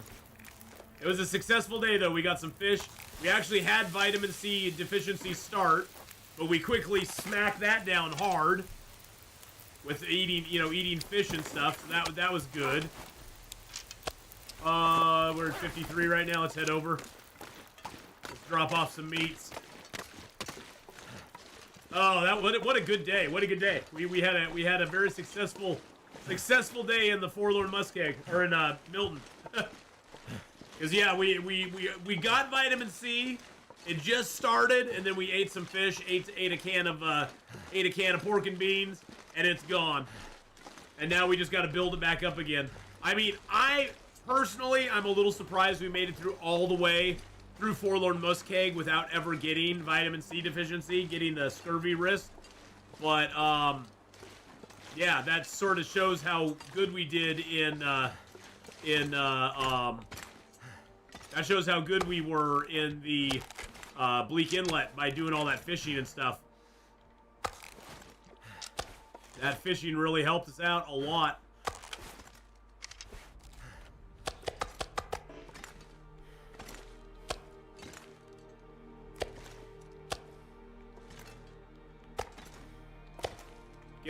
Get all our meats arranged here. You gotta play with your meat a little bit when you're in a cave. When you're in a cave, you gotta play with the meat a little bit. And when you play with your meat, you put it all in nice rows. You line it up straight. You don't want your meat to be all crooked. It's not good when it's crooked. It's much better when it's straight.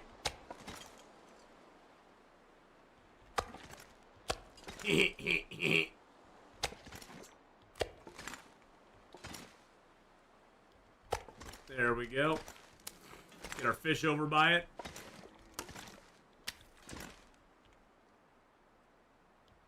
Did I hear another deer out here? Good lord, deer are everywhere in the zone right now. I think it might be a generation thing, and maybe because of the video game, but I think GoldenEye is my favorite. See, I never played GoldenEye. Yeah, straight in the cave. You gotta straighten the meat out in the cave. You got it? Good. Very important. Can't forget it. Ow! Kitty, kitty, kitty, kitty. Yeah, look at the sunset over there, boys and girls. We'll go up to the top here in a second. 42 minutes still burned. Okay, that was our last piece. 10 minutes still boiled. Let's see if we can just bang this hole open real quick. Sounds like night is coming.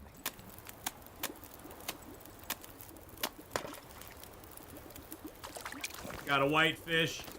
I'm actually going to take my fishing gear back right now. Because I don't want to leave it out. I don't want to leave it out here too long, because then it will go bad. I mean, what's my fish tip up's at already? For much longer. 73 and 73, not bad. 73 and 73 is not bad at all. I'm gonna drop you. That puts us just below the threshold.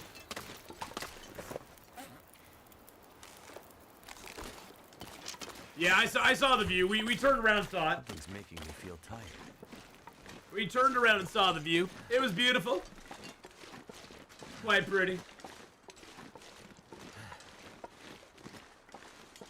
At least we got some fish now. And we'll start eating cattails tonight. I'm just gonna choke down a bunch of cattails. I keep forgetting I have like 30 cattails on me as well. The cattails only give you like 1%. They only give you like 1 vitamin C per cattail, but you eat 30 of them, that's 30 vitamin C. And I think you lose like 20 a day, I think. I think it's about 20 a day is what you lose on Interloper. I'd have to go look at the stat. They have a whole thing about how much you lose on Interloper, but I have to go look at that.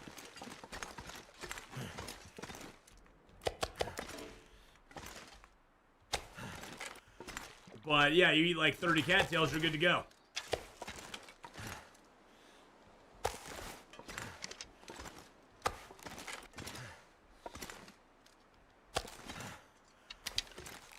We got some smallmouth bass here that will help with vitamin C as well. And yes, I do run around with my bow out all the time because I have been ambushed by wolves before, and it's not fun when you're ambushed by a wolf. A wolf ambushes you, and it gets crazy.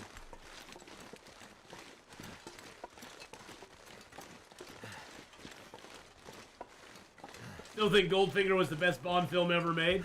It was a good one. I mean, I personally, I know I'm prejudiced because it's the time I grew up in, but I really have a soft spot for all the old Bond films. Even the ones that are kind of like, you know, they aren't the best. As far as like how, you know, they aren't really good. But for me, pretty much any Bond film from back then is far superior to any of them that are out today. I'm not a big fan of Daniel Craig. Daniel Craig's Bond films, I just don't really... I don't really jive with them. They're not my thing. We'll grab some torches here. What a good day. We had this fire going all day long. All day long. It didn't even blow out here all day. It was a good day. We'll grab a few rocks as we go back too.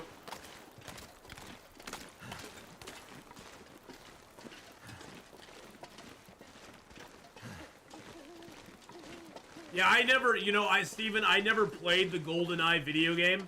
I grew up on 2600, and then once I got to my, you know, teenage years, I kind of moved away from it, and you know, in the late 80s, early 90s, I was like 18 to 20 at that point, and I was a little too on the, I know Nintendo and all that stuff was coming on. I never played a lot of Nintendo or a lot of Super Nintendo or anything because I was right. I aged out of it right before it happened. And computers really weren't a thing. My energy is My next delve into... I mean, I played a little Super Mario and stuff here and there, but I didn't own any of those systems or anything myself. And I did play a little Final Fantasy 1. So I did play a little of the old NES. But I grew up more on Intellivision, Atari 2600, ColecoVision. Those were the ones I remember. Remember the Intellivision with those little pieces of those little plastic things you put into the controller so you could you actually use the controller. Those were wild. That was a wild system. But yeah, I never played any of that stuff really. That was I aged out of it right before, and that's when I really got into comic books and tabletop role playing games, AD&D, what was the mutant one that TSR put out? Alpha. God, what was that one? Does anyone remember what the mutant one was that TSR put out? It was Alpha World or something like that. And the Marvel Superheroes role-playing game, I got into that one for a little bit. The Middle-earth role-playing game. So I got into a bunch of the role-playing games at that point.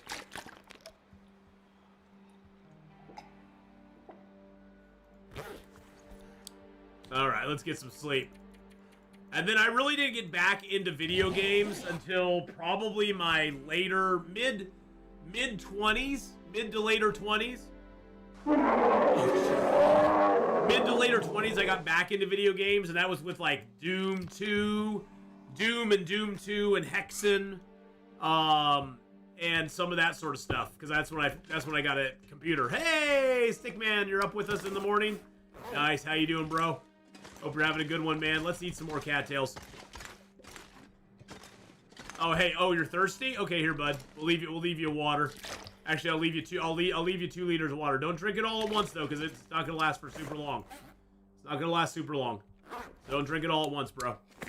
Starfleet Command wasn't your thing, and here I'm at 42 playing with new ships. There you go. Hey, you know, they found a new fan with you, so that's all that matters. That's all that matters, wait and see. Yeah, that's the thing, Kenneth. I was really too busy working. And then after a little bit of frolicking with that, my kids got an Xbox. We got my kids an Xbox. They had their games. I had Halo, Halo 2, and Knights of the Old Republic on it. Those were my games. Those were like the only 3 games I played on it. Halo 2 I was massively into. The Halo 2 multiplayer just blew me away. My clan was amazing. I had such a great clan. We had so much fun together. My clan and I, we had so much fun. We would go into matches and we would just wreck fools. We would wreck them. Now there The only downside to Halo 2 is there was a lot of hacking that went on in Halo 2. That was really the only downside, is all the hacking really kind of sucked.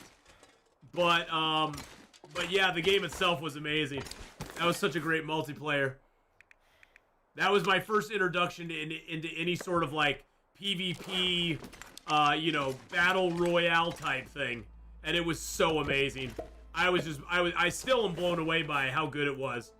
I mean, for all of its flaws, for all the flaws that it had, it was the GOAT. It was.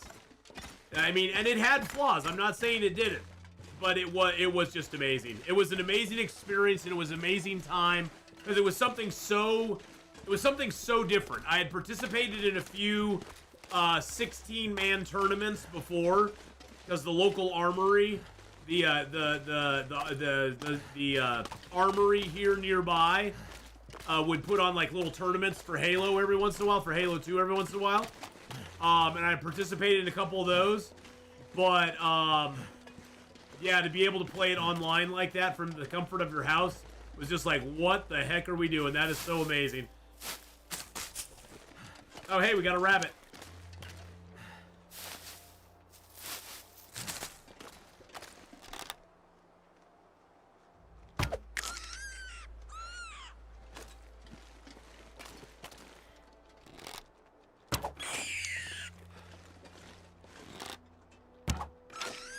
Got him.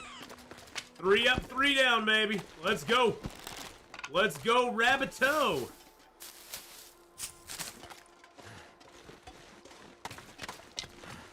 I love the fire-hardened arrows.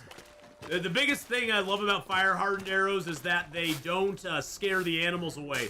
Hit or miss, the animals do not get scared by them.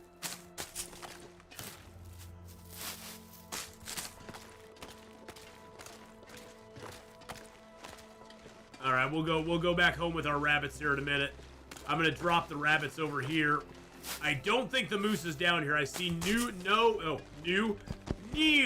I say neep. I see no moose marks down here at all. There'd usually be like moose marks on the trees here, and I do not see. Yeah, I don't see any. I'm pretty sure we do not have a moose down in the basin, which makes me kind of sad. No, you cannot moose stomp me. I'm not getting moose stomped down here. Although that does mean the moose will be up in the upper area, which is actually kind of nice. That's a moose, guys. I actually kind of prefer the moose up in the upper area. That is a moose right there. That was the moose, the first moose that ever stomped us, as a matter of fact. But yeah, that means he will be up in the upper area, which is nice because we'll be able to get the hide and everything up there and the meat up there, and we won't have to carry it up a rope, so that's good. Roll Tide, Indiana won the Rose Bowl. Oh, nice. That's football, right? I know the Rose Bowl's football. I'm just being silly. Is that the foosball? How many baskets did they score? Hey, Birchbark. Sticks. Look at all the stuff up here. This place is a fur. Look at all the cattails. Holy mackerel. That's a lot of cattails. I take it you are a Roll Tide person. Yeah, kids these days do not realize we old farts had to drive down to a bowling alley and shove quarters in a machine to play video games. Oh, yeah. I mean, that's one of the reasons, you look back at a lot of old video games, and yeah, they aren't the greatest graphics. The play's kind of janky, but people don't understand that we could play it in our house, which as a young, 12, 13, 14-year-old kid back in the early 80s, that was like, holy crap, I don't have to go to an arcade. I don't have to ride a bus to go down into Beaverton, to go to Wonderland, to pay $1.40 and then buy a bunch of nickels to play the arcade games I want to play. Now, that was a great experience because I think it was great in a sense because there were certain ones that were really popular to play that you had to basically wait in line to play the game. You remember putting your quarter on the game, and your quarter was like the third one down. So the first guy got his quarter off, and you basically kind of queued up. You basically queued up to play the game. Yeah, we had to do that back in the day. We couldn't just turn it on and do it. Yep. University of Iowa alumni always root for the Big Ten in bowl season. Nice! Foosball! That's like an explosive hot potato? I guess it could be. Look at all them cattails, baby. Oh, yeah. Kitty! Kitty, kitty, kitty, kitty! Cat's looking at me like, hey, I'm licking myself. Leave me alone. Do you mind? I'm licking my belly right now. Cats are so funny when they groom themselves. It's hilarious to watch cats groom themselves. They get in such like contorted positions to give themselves grooming. But yeah, I mean that was the big appeal to most of the game systems back then. Not so much that the graphics were amazing or anything like that, but just the idea that we could, from our own home, just sit down and play a video game. That's what was truly amazing back then. Because that was something that we just normally couldn't do.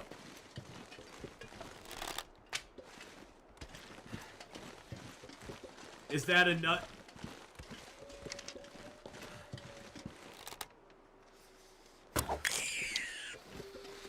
I'm sorry, Mr. Rabbit. You had to pay the price.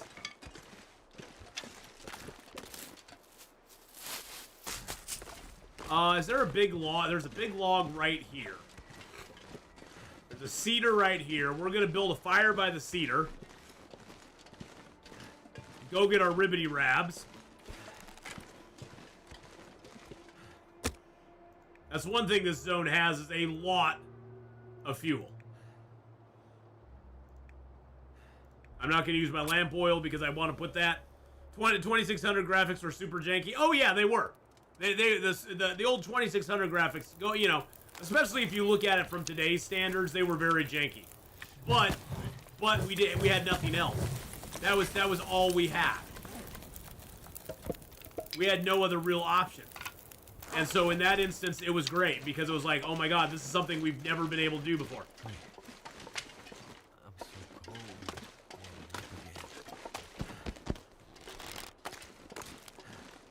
Play Yars's Revenge? Yes, I did play Yars's Revenge. It sucked. It was so bad. It was so bad. All this gear is slowing I think down. probably my favorite game on Atari 2600 was Adventure. I think that was probably my favorite one. It was like the first. It was like just so cool because you had the 3 dragons, you had the keys you had to get. That was probably my favorite out of all of them.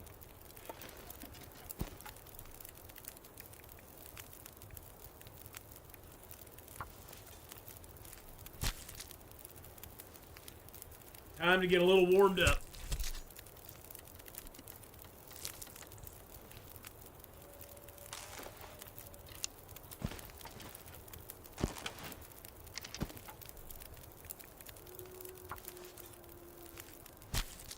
Yeah, Adventure, I got super good at Adventure. I could get to the secret level. Back then, you had to find, you could hear rumors from your friends that there was a secret, that there was a secret in the game. And so you had to go find the secret. And so with the help of some friends, I finally found the secret, where you go get the dot, then you can go and you can get to the secret place and see the creator's name, which was pretty dang cool. That was like, that was like, oh my god. And that's back in the day when you didn't have any option of the internet to go and look stuff up on. So you pretty much heard by word of mouth, hey, there's this secret in the game that's really hard to find. If you do these certain things, you can get to it. And I was like, holy crap, I gotta try that. Oh, the cartridges were bad back then too.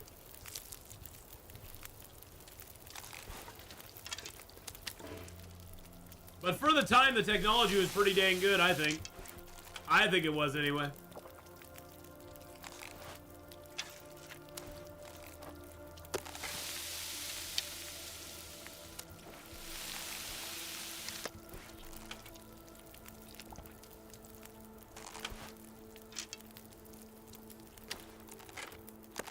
Alright, let's find 2 big pieces. That's not a big piece. That's a big piece. I can eat that one down, it doesn't even fill me up. There we go, nice. Let's go ahead and get a hide and a gut off of you. I mainly want the rabbits for the hide and guts, but I'll take the food too. Because why not?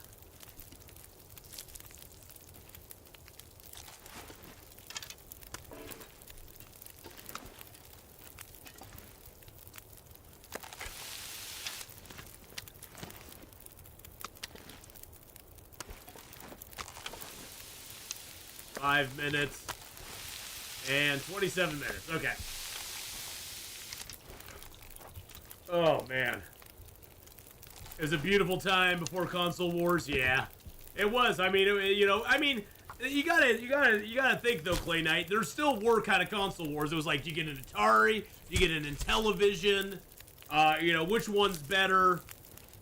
I mean, there was a little bit of console wars back then, but it wasn't like it is today. It wasn't as tribal as it is today. Let's put it that way. Today it's very tribal.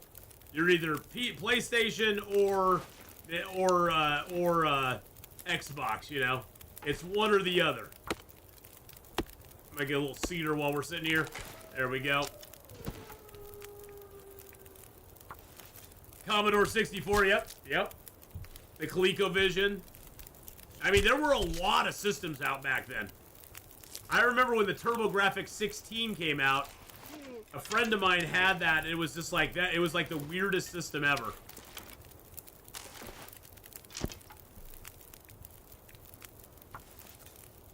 But yep, Commodore 64, Coleco, all that stuff.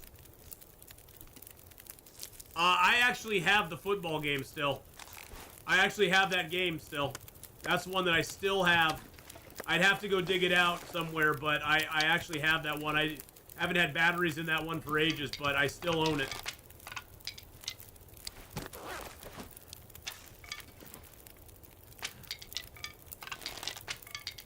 This gear's starting to slow me down.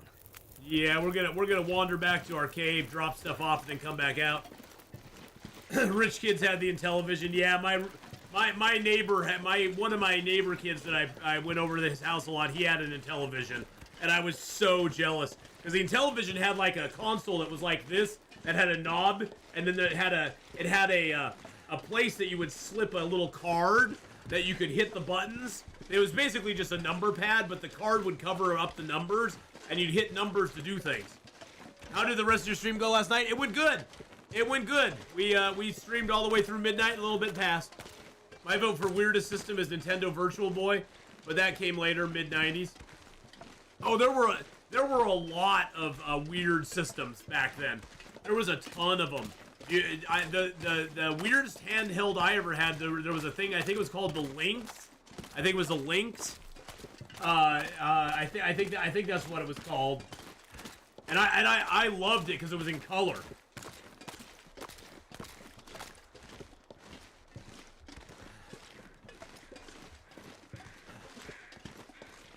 I think it was the Lynx. It was like a Lynx video game system.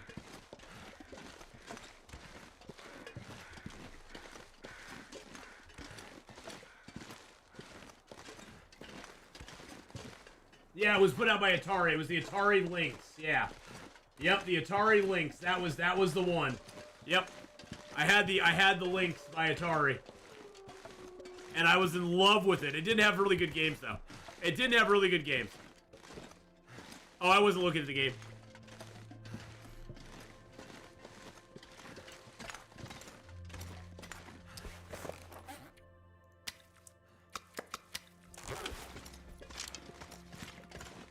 Kind of similar to Game Gear. You still have a working Lynx, Casey? Nice. Nice.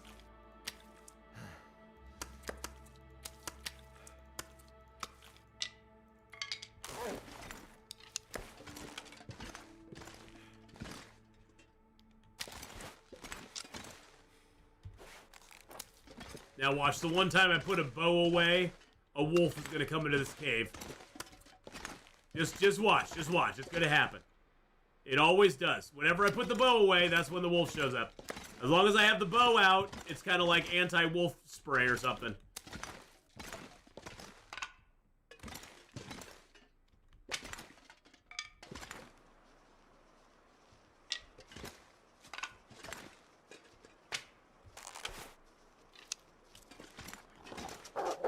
Oh, jeez. No, that wasn't a wolf. Thanks, BK. I was like, wait a second. I heard him. I was like, wait a minute. How many days in Forlorn, Muskeg? Oh, we're out of Forlorn. We're in Mountain Town now. We are in Mountain Town officially. We're officially on to Mountain Town. And we even built Stickman. Stickman's here. We got to add to his hair a little bit.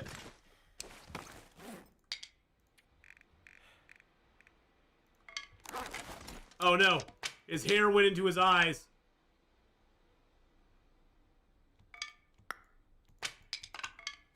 I can't have hair in his eyes.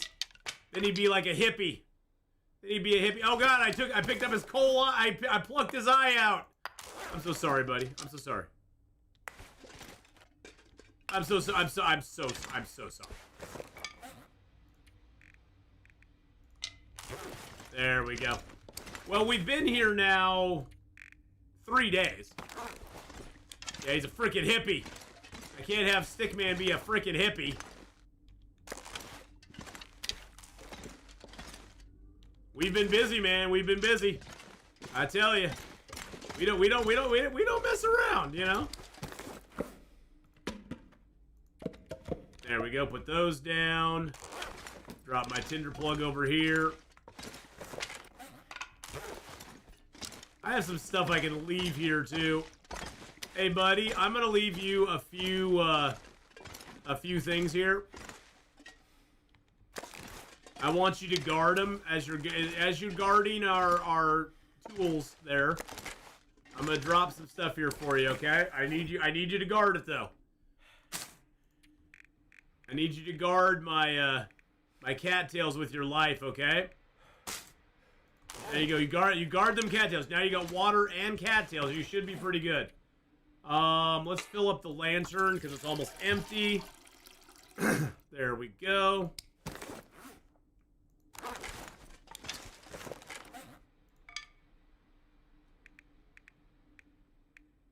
Oh, I do have that empty can. Let's drop that. I'll leave you the can here, bud. There you go. You can have a can. I'm gonna drop that food too. If you're hungry, there's some food here for you, Mr. Stickman. He already has a bow tie. He already has one, house. He's already decored out. We already decored him. Pack is getting kind of heavy. We gave him the decor already.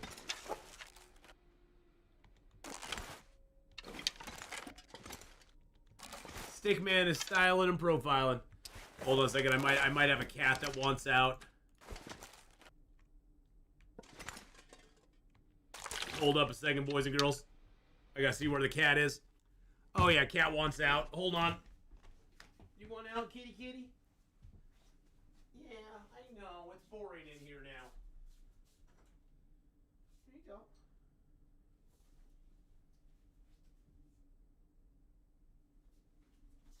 Alrighty. Had to let the little booger out.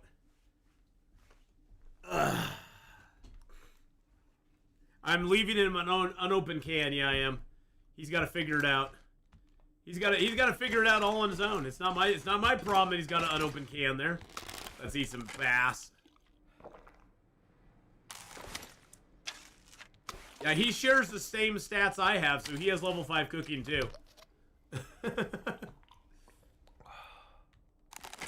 He can just lose calories. I don't care.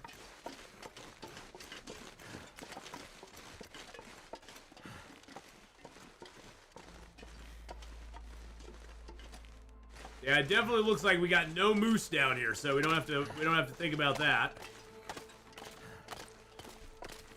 How many rocks do I have right now? I got 3. Okay, we're good. Get my crappy bow out. Get the crappy bow ready. Crappy bow is ready to go.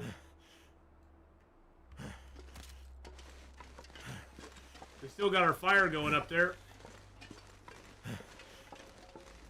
Hey, there's a cattail over here. Let's grab that real quick. We are going to pick up as many cattails as we can, because that will help get our vitamin C back up as well. Yeah, we're probably going to spend a week down here in the basin. Probably 7 days. 7 days or so. And then we'll have to ferry stuff up to the top, because we won't be able to take all of our stuff in one load. But that's all right. God, there's 1, 2, 3 more rabbits over there. Holy mackerel! I'm gonna need to rest soon. Yeah, I know, buddy. Kind of sucks.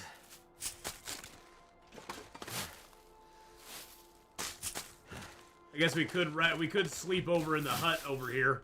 You can just get a fire going, get a little bit of wood, get a fire going in it, sleep all night. Probably work out for us. Let's take the cedar down. It's only 1 arrow down temps right now, so we should be good.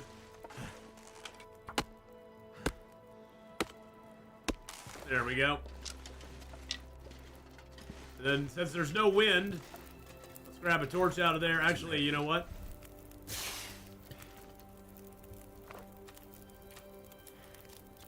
Get warmed up. Grab a torch. Might as well head over here and get ourselves a fur. There are 2 ropes to climb. So yeah, there's 2 ropes to climb out. So we basically, but there is a cave in between. So you climb 1 rope, there's a cave that you can rest in, then you can climb the 2nd rope. So what we'll probably do is we'll probably schlep everything over to the base of the first rope. We'll take it all over there in the travois. We'll unload it all. We'll load up what we can, climb the first rope, climb back down, climb the first rope again with the rest of the stuff, and then we'll sleep in the cave and repeat the process to get up into Milton proper. So we'll definitely be using the travois to do it. I wish you could build a crate on the rope with a pulley to move up the cliff, maybe like 5 to 10 kilos at a time. Yeah, I mean, you can sort of do the same by just, you know, going up and down the ropes like we're gonna do. I mean, it kind of works. It's not the greatest. It's not the most efficient way to do it, but it does work. I'm so tired. I could just lay down right here. We'll grab these cattails tomorrow. I'm not gonna worry about it. We got cattails. Oh yeah, we got 20 cattails on us. We'll be fine. We'll be fine for the night. And we got enough wood that we can get a fire going. Doom, turn back. Doom. No, there's no doom. No doom coming. We are fine. Everything's going to be fine. Everything's going to be just fine. Now that is a wolf out there. There's 2 wolves out there, actually. I see them. I see one way over by the cliff over there, too. Just in my peripheral.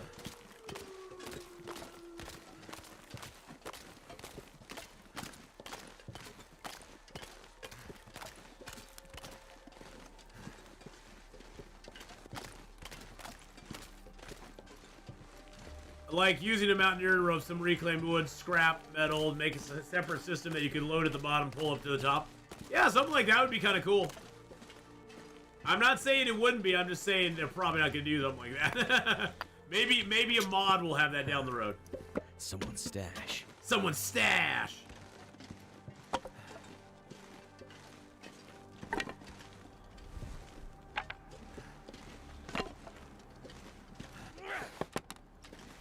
Get out a better torch for this.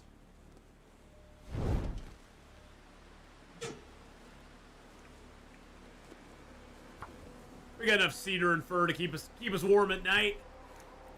We can sleep a whole night here. Come on.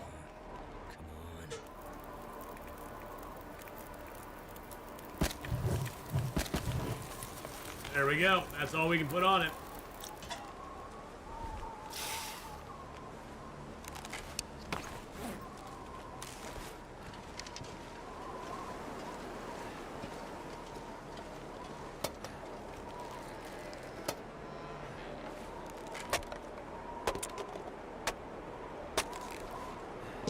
fire log. That's one of the places you can get a fire log in this game. There's another place in Milton as well that you can get a fire log in one of the houses. There's not a lot of fire logs in this version of the game, in Interloper. All right, let's eat some cattails. We don't have much water. Let's get a little water down. Let's do like a liter of water on each one. Excuse you. Eat some kitty cats. Hey, look at that. We have a 0 kilogram acorn on us. A 0 kilogram that has 11 calories. That's how close we ate it down. That's how good we are.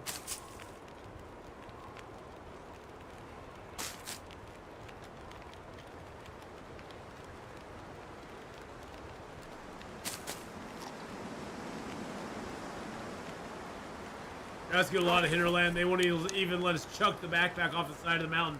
This is true. This is true.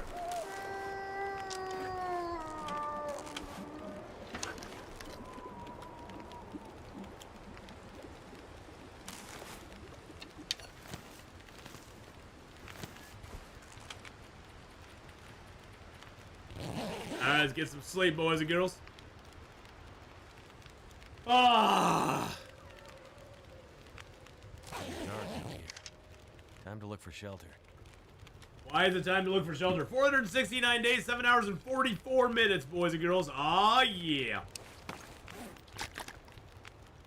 Actually, do I have some teas to drink? I do have a couple teas. Okay, let's just drink these down. We're gonna make a few more teas anyway. I like to tease you just a little bit. There we go. And let's break down these. Hey, Queen Felicia. Well, welcome in. Yeah, it's been a busy month. It was a busy month last month. It's been a busy month. It's now 2026. It's not been a busy month yet, but it'll be a busy month.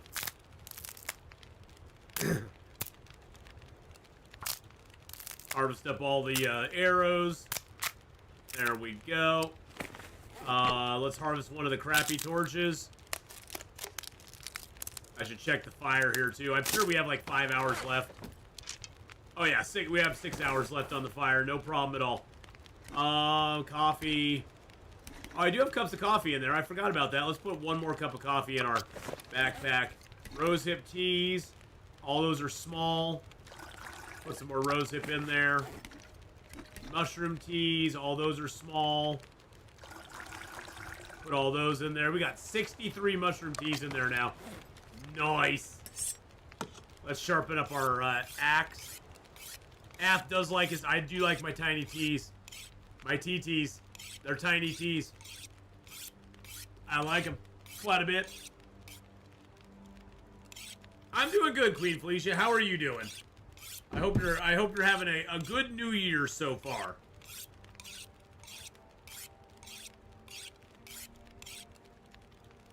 All right, that's sharpened up good. Sharpen you up as well. Keep our knives and our stuff in good shape.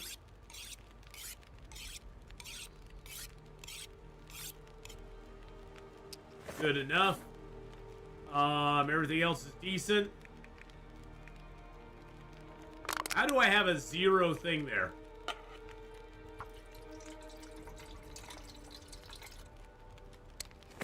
There, that got rid of it. I was like, how is there a 0? How is it a 0? That makes no sense at all. Alright, let's eat some cattails. And have a good one. Say hi to Chad for me. We'll see you later on. I hope you're feeling better soon. Have a great rest of your night. Appreciate you being here. Bye-bye.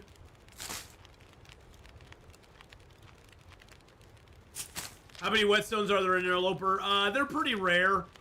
You can probably find, I don't know, 20 or so, I'd guess. I mean, I pretty much just use up the whetstones as I need to, and then I start making, making more weapons, or making more, tools, when I hit a forge again. But I mean, we're on day 469 now, and our whetstones, we haven't run out of whetstones yet. Yeah, we're on day 469. We've got 3 days in Mountain Town so far.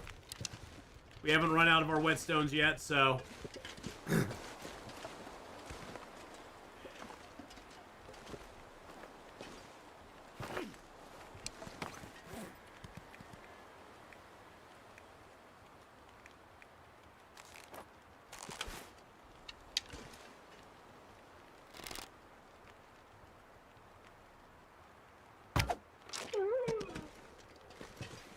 Got him.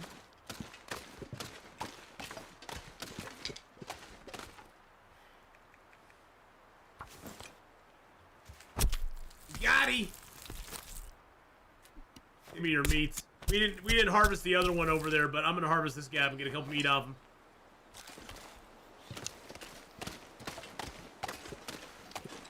Not that I really need it, but it's always just fun to do. And throw it on the fire here. Since we got plenty of fire, we might as well use it, right? Yeah, we still got 4 hours of fire. With fire making 5, your fires just last for so freaking long. Can I hit that chair? Oh, I can't reach the chair until it's double arrow down. That sucks. This fire's just out of reach of that place over there, which just kind of blows, I think.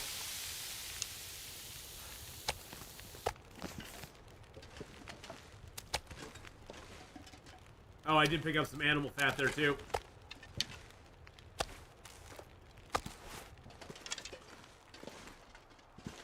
Let's go all the way over to the side here. I just buy 7 days to die. What's the best way to survive? I would say start it on one of the lower difficulties.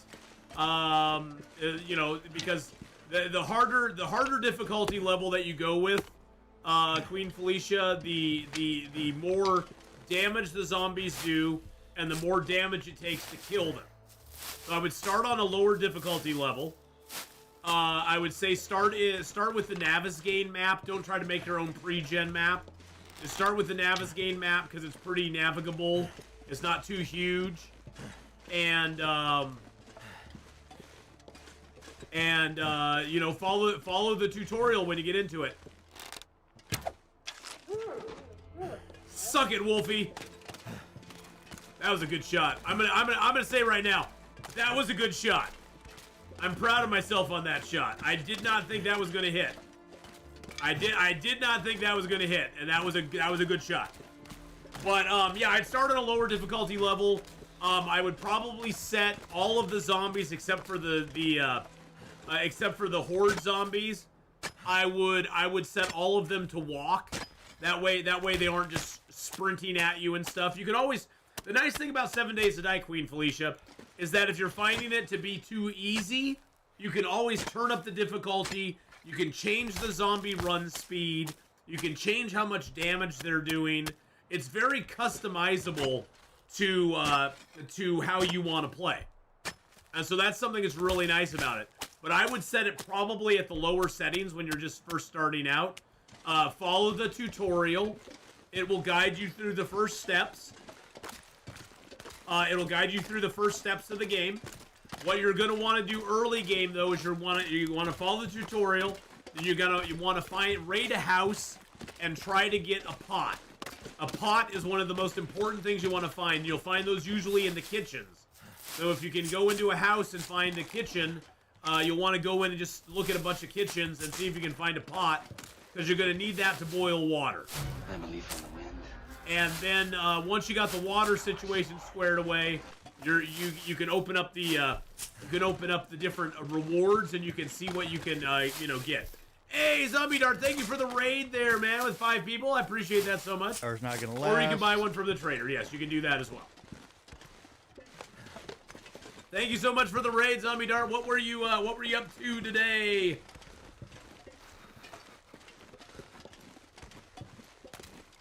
Were you up to some 7 days again?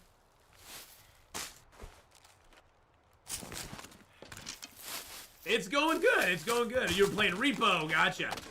It's going good. We finally got out of Forlorn Muskeg.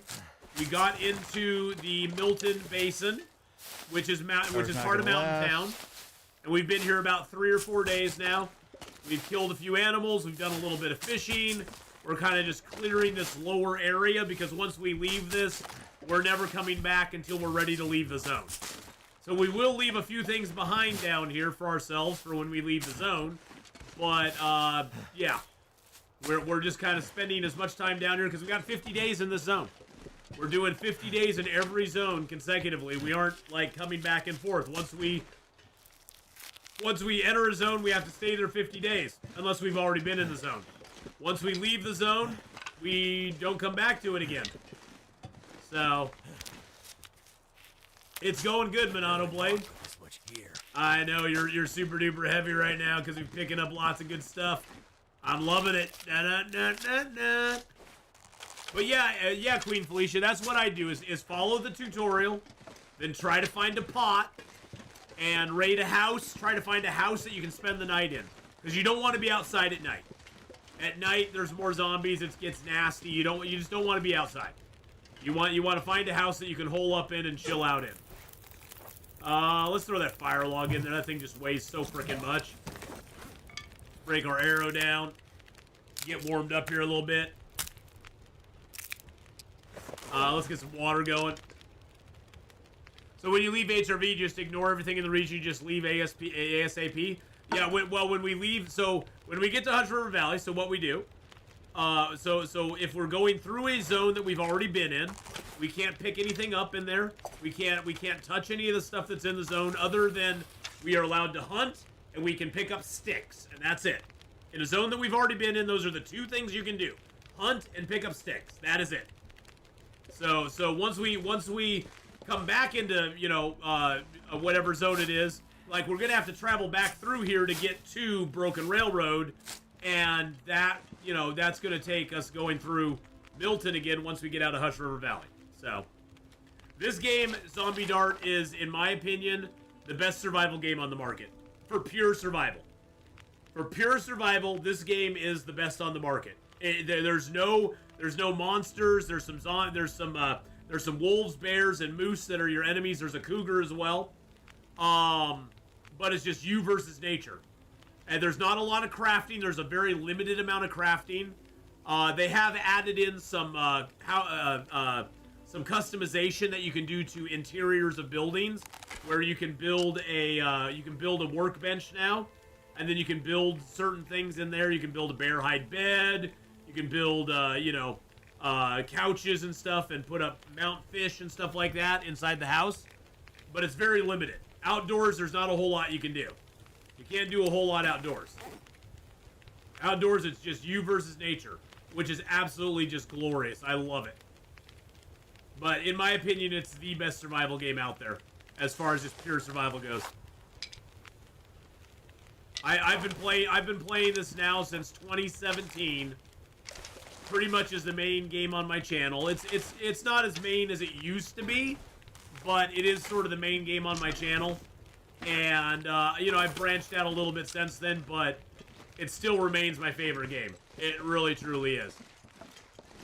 And there's 5 difficulty levels, going from Pilgrim into Voyager into Stalker, then Interloper, and then they have a new game mode called Misery, which I think is more of a challenge game mode.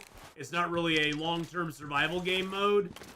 But, you know, they kind of put it in there, and it's like, okay, whatever. But, yeah. Oh, there's a wolf over there. Let's go hunt him. Let's go get rid of him. I don't like wolves on my lake. There's wolves on my lake, boys and girls. I don't like it.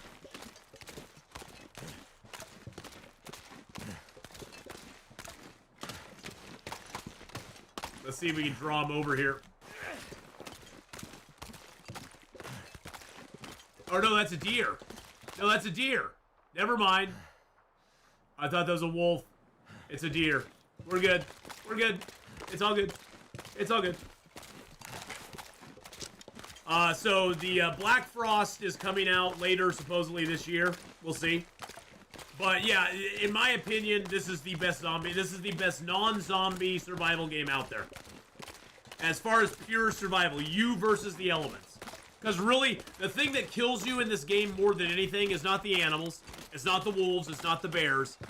The thing that kills you in this game is the slow degradation of your health over time due to cold, hunger, and thirst. Endeavor with the 19! The 19 months!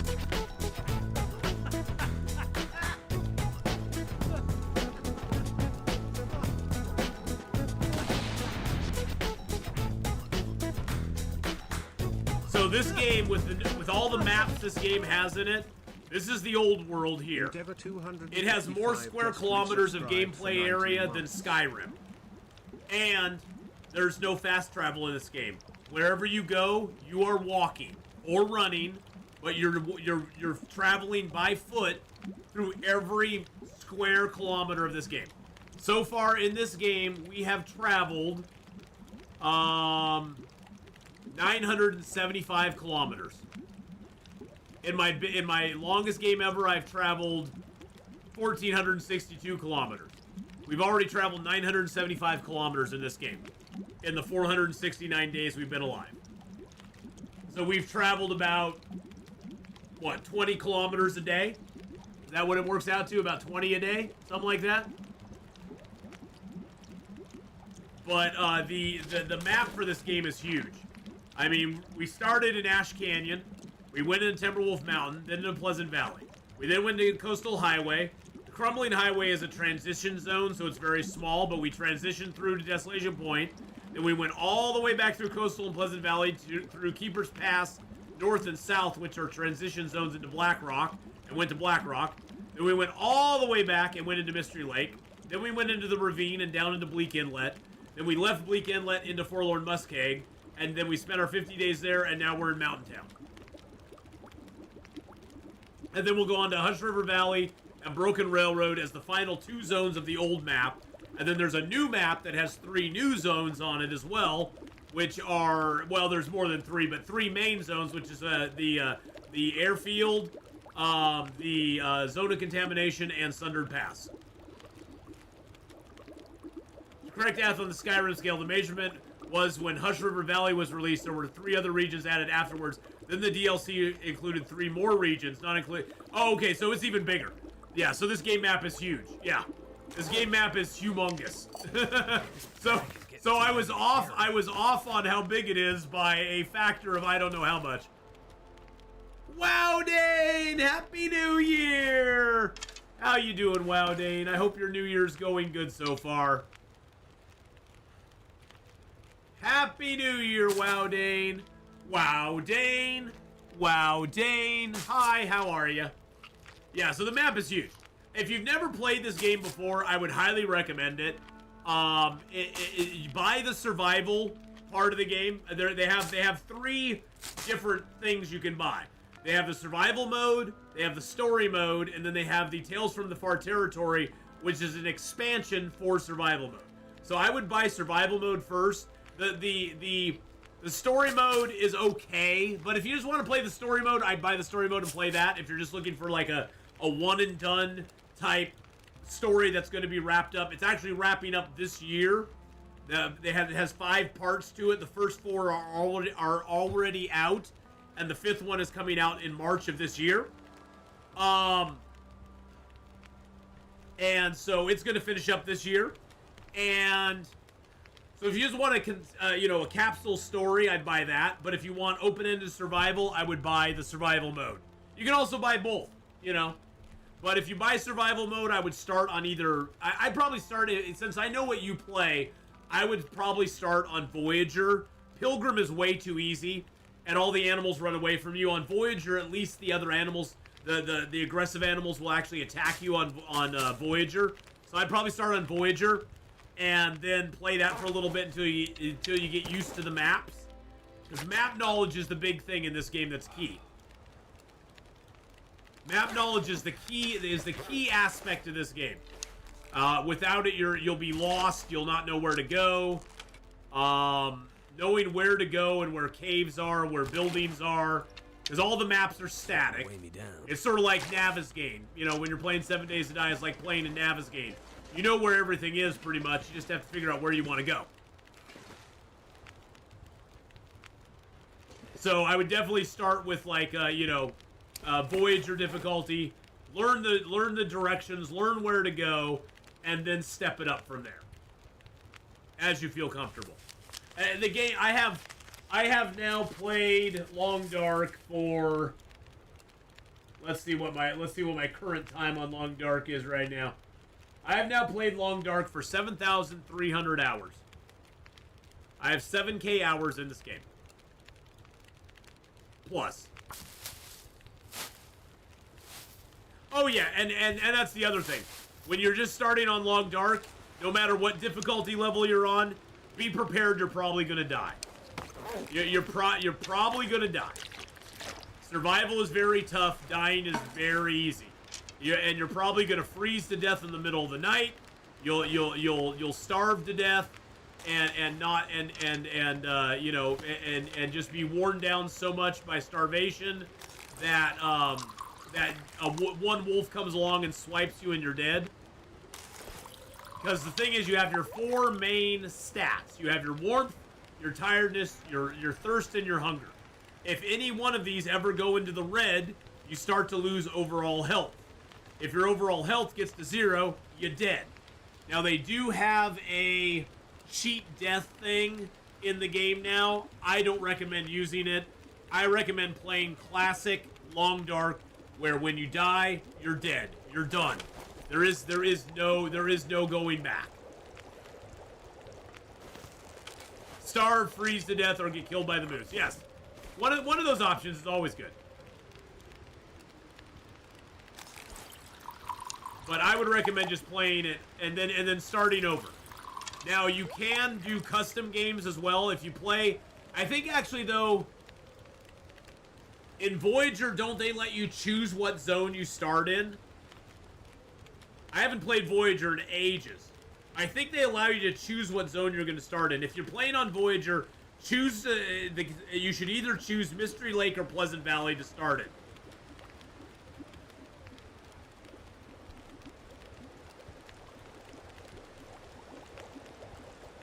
So I'd say start in one of those zones. Mystery Lake is probably my favorite. You can choose an all except Interloper. Okay, so when you're just learning the game, I would say choose Pleasant Valley, Mystery Lake, or Coastal Highway. Those were the three. Those 3 zones. These 3 zones here were the original 3. Mystery Lake was the original zone in the game. That was like back way back in the day. That was the original zone in the game. So I'd choose that one first, probably. Pleasant Valley and Coastal Highway came after. But those 3 are like the core 3 zones in the game. Once you go out to Timberwolf, Ash Canyon, and Black Rock, you're like going into higher level zones. They aren't technically like higher level zones. They're just more difficult. Same thing with Desolation Point, Bleak Inlet, Forlorn, Muskeg. You're going into higher level zones. As far as like difficulty of survival goes. It's not like they have higher level creatures in them or anything like that. I just classify them as a higher level, more difficult area to survive in.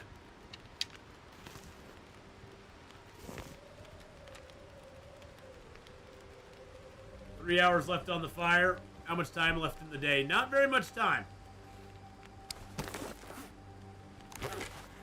I say we go back to our house. I say we go back to the cave. Back to the cave, boys and girls. Pick up all sticks, yes. And that's the most important thing. If you see a stick, you pick it up. Because freezing to death is one of the most horrendous things in this game. Because when you spawn into the game, especially on Interloper, but even on lower difficulties, when you spawn in the game, you are allotted a certain number of kind of crappy beginning clothing and a few items, a few tools. If you're playing Stalker, Pilgrim, or Voyager, you're given a bedroll, a few matches, a flare, and I think like a bottle of water or something. On Interloper, you literally start in the game with a few clothes on your back and a tin can, and that's it. You have a tin can to put water in and boil it, and you got a few clothes on your back, and that's all. You start in with nothing else, which I think is the most fun.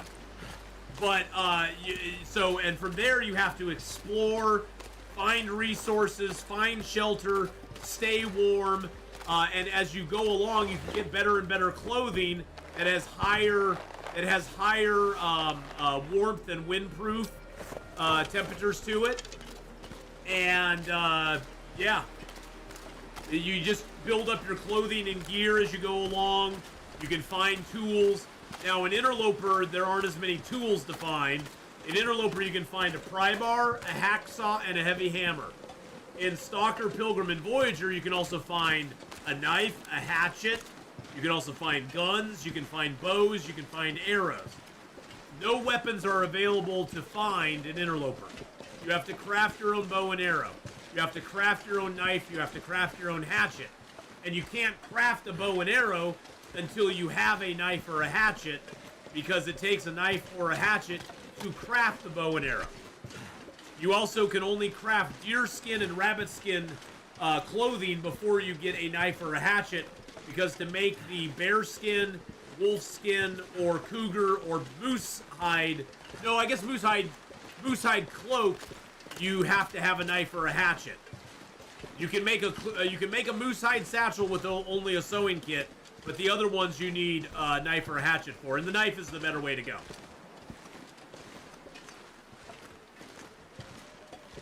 I watched Long Dark streams a long time before actually starting playing to get tips and tricks. Oh yeah, I did too. I watched a lot of Kimioda. I watched a lot of Lexi W. I watched a lot of people before I even started playing.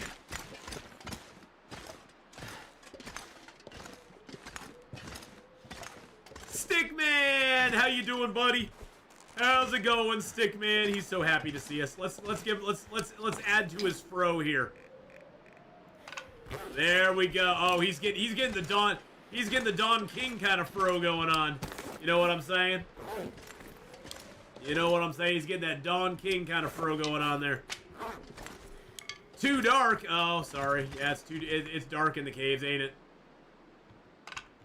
They make it so dark in the caves these days. I don't know why. The caves are a lot darker than they used to be. There we go. There's Stickman. Hi, Stickman. So he's got his little bow tie. He's so happy. We even gave him a rug to stand on. His hair's looking all fancy. Have anything else to throw down here? Let's throw down some of our wood. Throw that down. Let's put the fur over by the fur. Let's get the let's put the reclaimed wood down. There we go.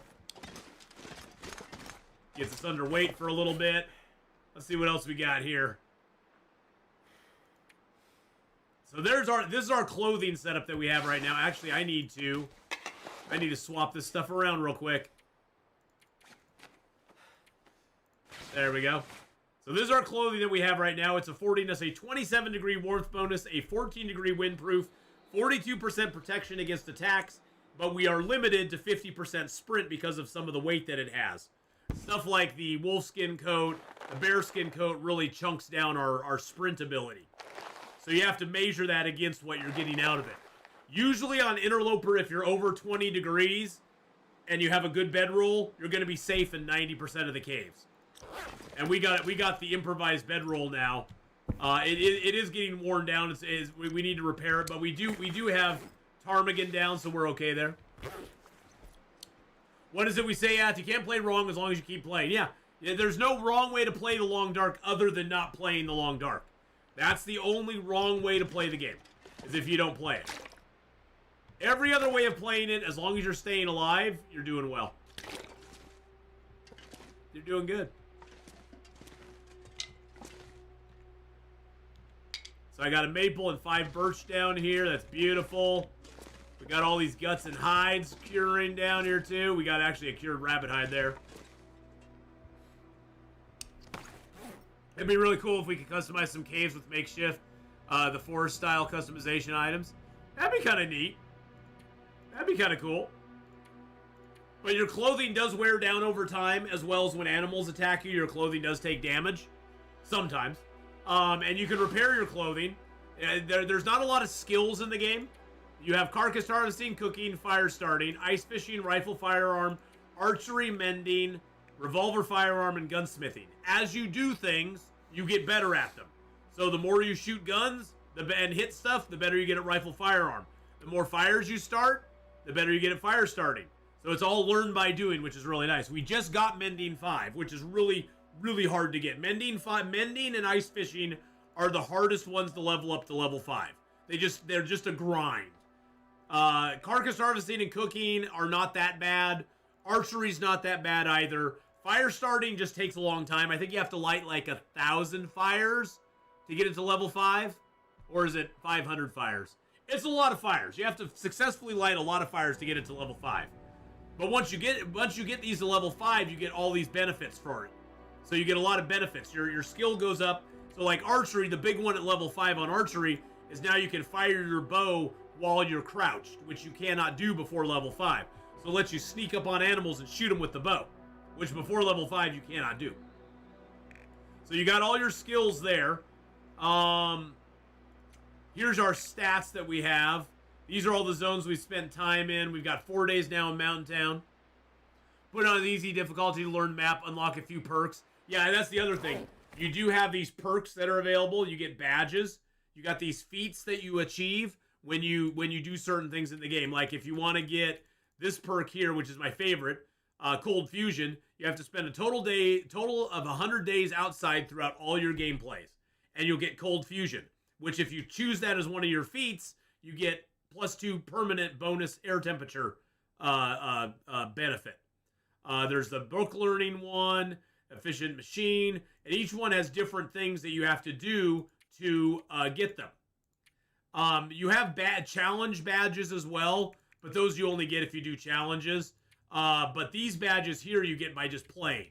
And then when you start a game, you can choose anywhere, I believe, from 2 to 6, depending on your difficulty level. You only get 2 in Interloper. So you got to choose wisely in Interloper. Usually in Interloper, the 2 that I take are Snow Walker, which gives you a stamina bar recharges 20% faster, and Cold Fusion, because it's 2 degrees. Now, there is arguments for certain challenges in Interloper to take either Efficient Machine, which makes you consume fewer calories, or Fire Master, which you start at level 3 fire starting, so that you can quickly get your fire starting up, because at fire starting level 3, you don't have to use Tinder anymore, which is great. I don't really ever use Free Runner because it's only less calories when you're sprinting.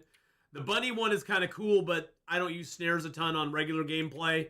Straight to the Heart is kind of neat, but there's not enough coffee, energy drinks, or I look at Straight to the Heart as one where when you run out of all this stuff, what good is that badge anymore?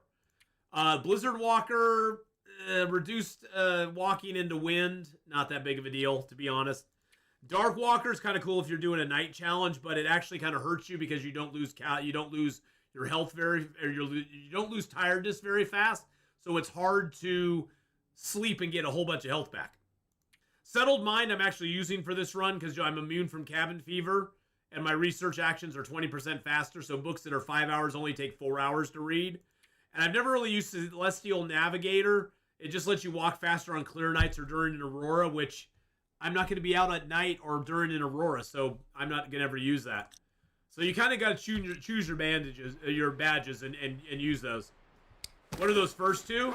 Oh, those are the new ones that you get. Those are the new ones that you get from Tales from the Far Territory. This one you receive when you recover a tale, when you finish the second tale. And I believe this one you receive when you finish the second tale in Zone of Contamination. And I believe you get this one when you finish it in Sundered Pass. It's one or the other. But those are the two new badges they have.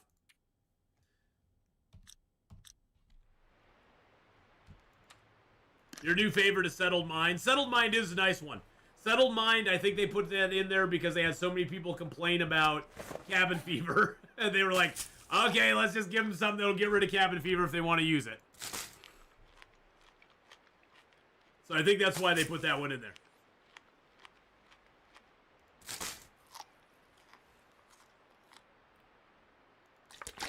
You'll have to go back and look, Wow Dane. You might have them and just never knew you had them. Because you may have got them and not ever really realized it because you haven't started a new file or something. I don't know. We're going to just pass a little time here. There we go. Settled Mind for long plays. Yeah, Settled Mind is for long plays. Yeah, Settled Mind is definitely one. See, that's the thing is Settled Mind is, for me, Settled Mind is a situational one. Settled Mind is a situational, and this is a situation where I want to use it. The main thing, here's the main thing I look at with the badges. I look at with the badges, what is going to help me the most in a game? And what can I not already get? The main reason I usually don't take Fire Master is most of my games are really long. And once I get fire making to level 4 from level 3, because you get fire making, you'll start with level 3, but then you're still leveling it up. So once I get past level 3, well, now I wasted a badge, and I only get 2 badges on Interloper. Food, for me, is never an issue on Interloper. So why would I care if I'm consuming less calories? It's a very limited thing. You're going to eventually run out of books to read, because you can only read books for so long until all your skills are maxed out. So eventually that one's going to go away and not be any good either. Cold Fusion is permanent 2 degrees forever. You never ever want to be cold, so why not use it? Free Runner only works while you're sprinting. So it's like, okay, it's a few less calories. Again, it's calories. I don't really care about calories. I usually have plenty of food. Snow Walker, though, is really good because there's nothing else in the game that recharges your stamina bar faster. There's nothing else. So you might as well, yeah, it's a great one because you get 20% faster stamina bar, so you can run quicker. The bunny rabbit one, again, it's food. I shoot my rabbits, or I hit them with rocks. I don't really care about trapping them a bunch. Same thing with Straight to the Heart. You're going to run out of these things eventually, and then you've wasted a slot. This one, I don't really go out in snow. I try not to walk into the wind most of the time. And I tried this one to see if it made a lot of difference. It didn't seem to make a lot of difference to me. And Dark Walker is only good in certain situations. Same thing with Settled Mind and Celestial Navigator. Again, I don't go out much at night or during auroras, so it doesn't really matter. Settled Mind is a very situational one, which I'm using now because the situation calls for it.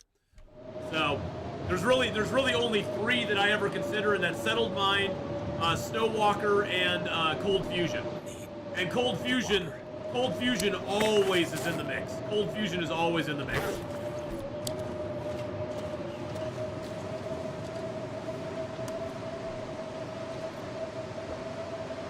Yeah, and now the trader does sell matches, so that is true. Fire making's not what it used to be. It used to be you had to really, they have a trader in the game now, and the trader's not somebody you actually, like, visit, but you talk to him over the radio, he gives you missions, and then you go ahead and do the missions, and you can basically get gear from him, and matches are something that he will trade to you. And Interloper used to be one of those where getting matches is kind of tough. Do I have anything I can do other than passing time? Let's see, can we, anything to sharpen up? Nope. Seeing if we had any maintenance we could do on our gear. Not really, we're pretty good. Deer hides are curing good, rabbit hides are curing good. Stickman is being sexy over here.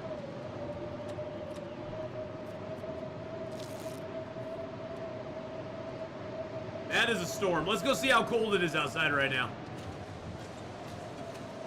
See what the temp is out here in the wind. Got no wind on us now. Currently, it's negative 88 degrees out here. It feels like negative 46 because of our clothing. Secret tree. Hoo-ha-ha. See, now there's no wind in here. So it's only negative 25 in here because we have no wind chill hitting us. Oh, it still says negative 3 wind chill. That's weird. But we go into our cave, and we're positive 3 degrees. It is also morning time. In this game, it is always coldest in the morning, warmest in the evening. We're just going to let the storm play out. There we go.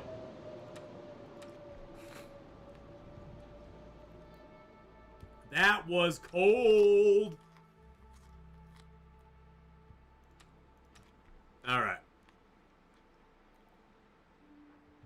Perfect. All right, let's, I think what we're going to do is we're going to load up, and we're going to start ferrying.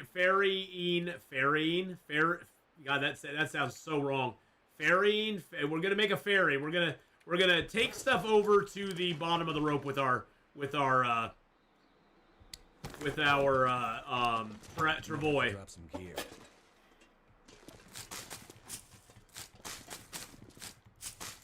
I'm going to leave some of these cattails down here for when we come back. I'll leave the ruined dog food down here for Stickman. You can hang on to that for us, buddy. The fish tip-ups, I don't think I can use those up top. Up top! I don't think they're usable up there. I'm going to leave this stuff right here for right now. How much fuel do I have on me? I got 8 sticks, a couple coal. We can just run over there right now and drop stuff off.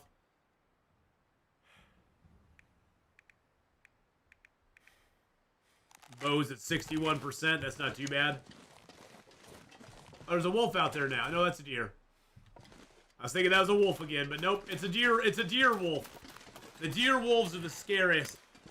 Right now I'm playing this free-to-play APRG, Where the Winds Meet. Where Winds Meet. Yeah, I've heard good stuff about Where Winds Meet. I've heard good stuff about that one. It's supposed to be pretty fun. I'm playing Expedition 33 right now, and we're going to actually switch over to Expedition 33 here in about 10 minutes. We're going to be switching over and playing a little Expedition 33 today. We just got to the village of the little dudes. What are they called? What are those little bastards called?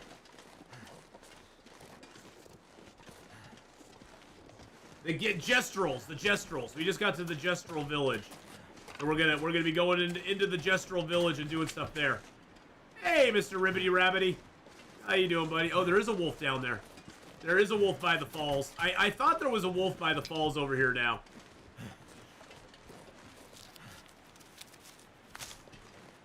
I can fish on the pond where the moose spawns? Okay. If that's the case, we'll do that.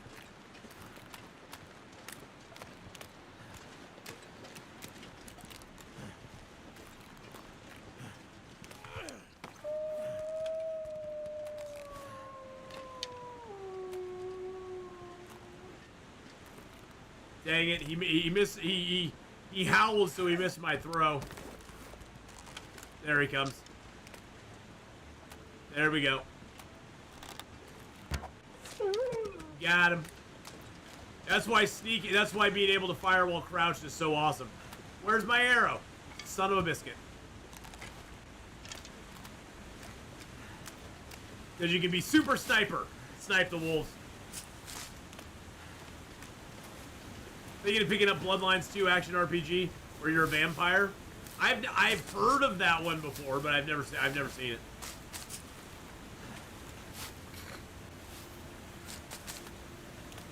Well, we'll definitely take our fish traps up there then and check, because I guess having the fish traps up there will be good, because we'll eventually go to Hush River Valley, and we can fish on Monolith Lake in Hush River Valley, which we will want to do. Hello, truck. Hello.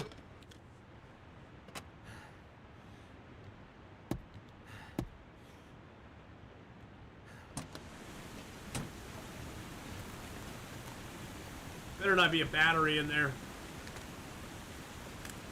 Oh, you son of a biscuit. They put the battery inside there, which I can't get. Oh, you sons. Oh my god. Seriously? That is so frustrating. That's our battery. That's our battery spawn for this zone. That's why we're probably not going to find a battery in this zone, because it's spawned inside the truck, which we can't get to. I wish they would fix that. I've had that happen multiple times now, where the battery will spawn inside of a vehicle that you can't open the hood on. Let's just say I'll be very surprised if we find a battery in Hush River Valley, because usually there's one in Hush River Valley to fix the radio tower with. But if it's in a truck or a vehicle like that, you can't get to it. And that is annoying. That is so annoying. And I've submitted a bug request on that, because that has to be a bug. It used to not be a big deal because every vehicle had a battery in it. And your goal was to take the batteries out. Yeah, I can get it out of there. I just have to believe in myself. Well, I don't believe hard enough, BK. I don't believe enough for it. I just don't have the faith.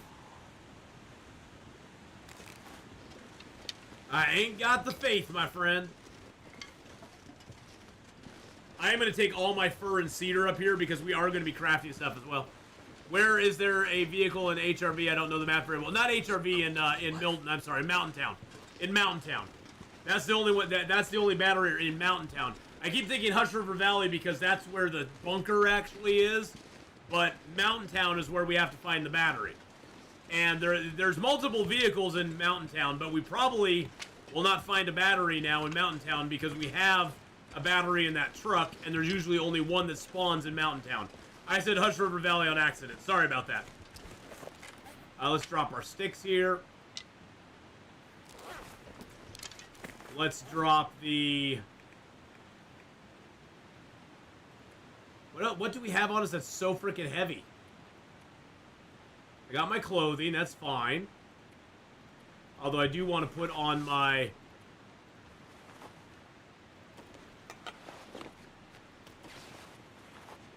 Put those on so we can climb faster. I'll deploy that because we're gonna keep that loaded up. Actually, we just throw all the sticks in there. I can throw stuff in there right now.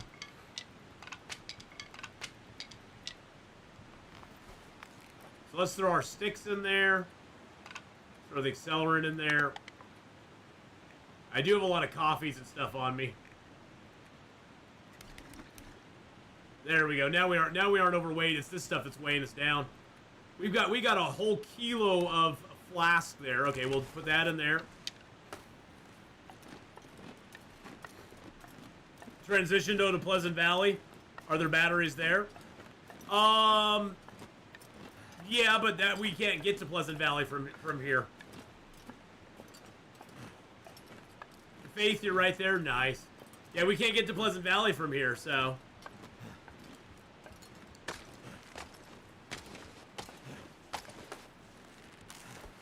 All right, we're in the cave. Let's get some rest real quick. And we'll drop some stuff here, and we'll go back down. Drop you. Drop you. You're thinking about Blackrock. Oh, okay, I got you, yeah. No, Blackrock does have, there we go, drop that, drop that.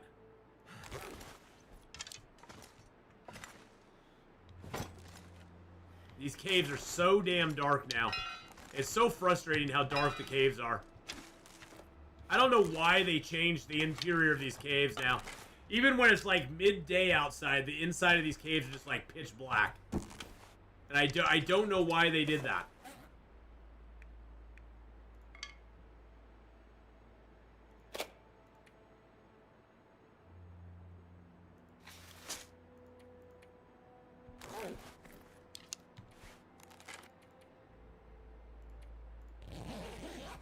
I was gonna sleep for like 6 hours. But yeah, the Keeper's Pass North and South, I believe those can have batteries in them, yes. I believe those can and do have batteries in them. But we aren't going to those right now. Woo.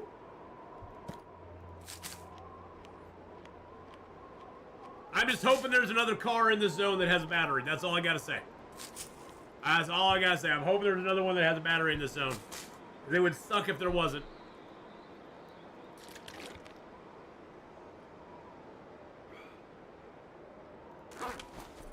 I'm gonna leave. Nah, I'm gonna take the bedroll with me. I can't leave it behind. We're gonna go back down and grab the rest of the stuff out of the travois, climb back up, and we'll sleep here tonight.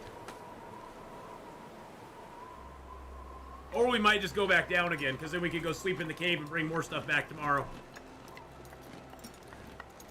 I think that sounds like a plan.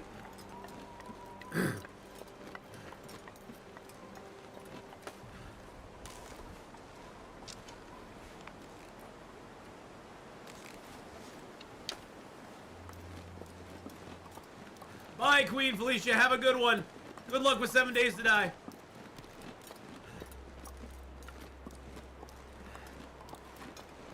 This is just a slow slog to the top. That's why we only do this once. We'll leave a few things down below that we'll grab on our way out, but that's about it.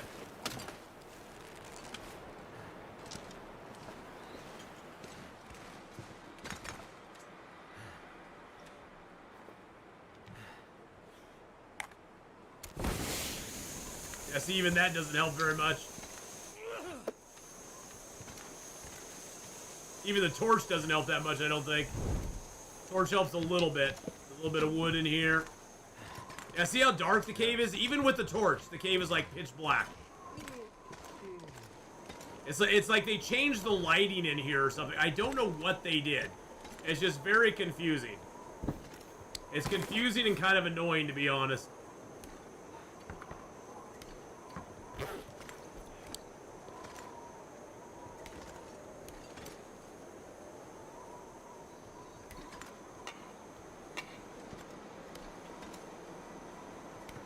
I think I'll leave the hatchet here, too. It just weighs a lot. Can I not put it down?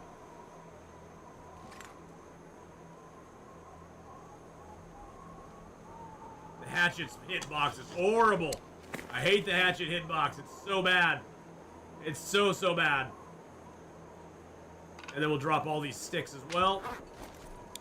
Actually, the sticks, I'm going to take the sticks back down. I don't know why I brought the sticks along with me. I don't know why I brought the sticks up here. We're just gonna keep our sticks. We're gonna take those back downstairs. I'll leave a few sticks here. Oh, I do want to leave the cedar and the fir, the 2 cedars here. And I want to leave the 2 coals here. And we'll leave 2 sticks here. There we go. I guess we can just sleep here tonight. Let's pass a little time. Oh, boy. Ooh. And the storm's really kicking up now. Holy mackerel. Holy moly. All right, let's eat a little food. We got plenty of cattails. That's good. At least you know the car battery is unlikely, so you will not bust a gut looking for it in Milton. Oh, I'm gonna look at every car. I'm still gonna look at every car, Kenneth, because I'd love to get a battery. The biggest fear I have is we're gonna have to schlep a battery all the way from Broken Railroad back over here just to fix the tower to go to Hush River Valley to open up the place. That's the biggest fear I have, but you know it could happen. Let's drink down our teas, get those to be nice and small for us.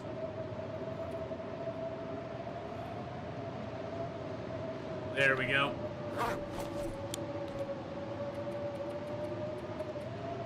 Alright, get some sleepity boos in. Wow, Dane just gifted, got a gifted sub. No, gifted a sub to Monado Blake. God, I can't read my own stuff. I'm dyslexic a little bit, I'm sorry. But thank you for the gifted sub, Monado Blade, welcome in. Wow, Dane, thank you for gifting a sub to Monado Blade there. That was very, very nice of you to do. His own pee doesn't seem so crazy, right? You are crazy, my friend. Don't worry about it. You're all good. You're all good. You're all good. So yes, next time we play, we will be getting everything up to the top of the basin and getting into the farmhouse. We aren't going to be settling in the farmhouse, though. We're going to be tearing the workbench down and moving it over to the Grey Mother's house. That's what we're going to do, is we're going to move it over to the Grey Mother's house. Thank you for the bits. I appreciate that. But right now, we're going to switch over and play a little Expedition 33. I've really been enjoying Expedition 33. We just hit the Gestrel Village. And so we got the Gestrel Village to explore. And then we are going to be moving beyond that. We may finish up Act 1 tonight. I'm not sure. I have actually played it through a little bit of Act 2, but, yeah. Went all the way to Forsaken Airfield to get a car battery that disappeared on you. Yeah, I did. Yeah, I did. But, yeah, so we're going to continue the stream, but we're going to be switching over and playing a little bit of Expedition 33. So, YouTubers, we're going to pause the stream for a second. We're going to stop, and we're going to start back up with Expedition 33. I will see you all next time. If you want to come back in a few minutes and watch Expedition 33 with us, awesome. If not, don't forget to like, subscribe, leave a comment below, all the good stuff, and I'll see you next time. And for those of you here on Twitch, we are just going to straight switch up